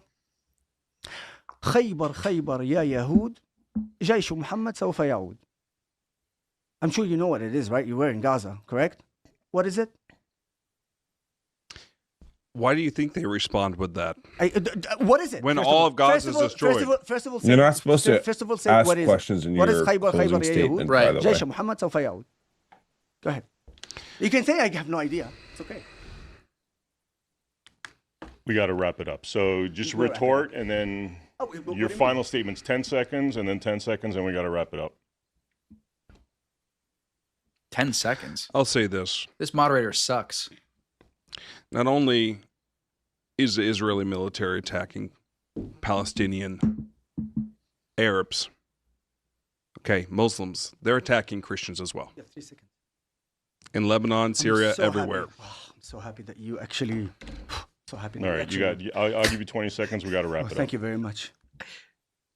He's like out of breath. How many Christians? Shuffling his papers. He got real nervous with that That's my one. statement. How many? Oh, you know what? That's my is like statement. this. How many Christians many they killed? Christians were killed by Jews? It's like from you Israel? lose, bro. And how many Christians I were don't killed by support the Arabs in Muslims the last or the 10 years? Jews. Yalla. And that's my final Yalla. statement. All right. Just make you understand We're how going to stupid you are, with Isabella. time permitting. We're going to do a round two. Please shake hands. Thank you very much, guys. All right. Well, Joel, I'm gonna have you back on, brother. Maybe next week if you're free to do a part 2 because we have a lot of this debate still to cover. Yeah. But I'm going to quickly run through a couple of these super chats and then call it a day here because it's already 4:45 here. Thank you, Stefan Gomez. He says, yeah, I guess. I've become like an honorary Mets fan for this guy. Orthodoxer says, I've had my priest invoke the Holocaust 5 times. No comment on that. And no comment on your other super chat either. Thank you guys for tuning in. Thank you, Joel, for joining. Guys, go follow him on Instagram. You want to plug yourself, brother? Yeah, find me on Instagram, Honorable Crusader. On Instagram, it's HONERABLE, Crusader, or just Joel Tenney. You'll find me there. And find me on YouTube, Joel Tenney. Sounds good. All man. right. God bless you guys. All right, take it easy, brother. And I'll link your account in the description as well. All right, thanks. All right, guys. I'll see you guys on Tuesday. Like I said, I'm not doing Saturday streams anymore. So I will see you guys on Tuesday. Thank you for tuning in.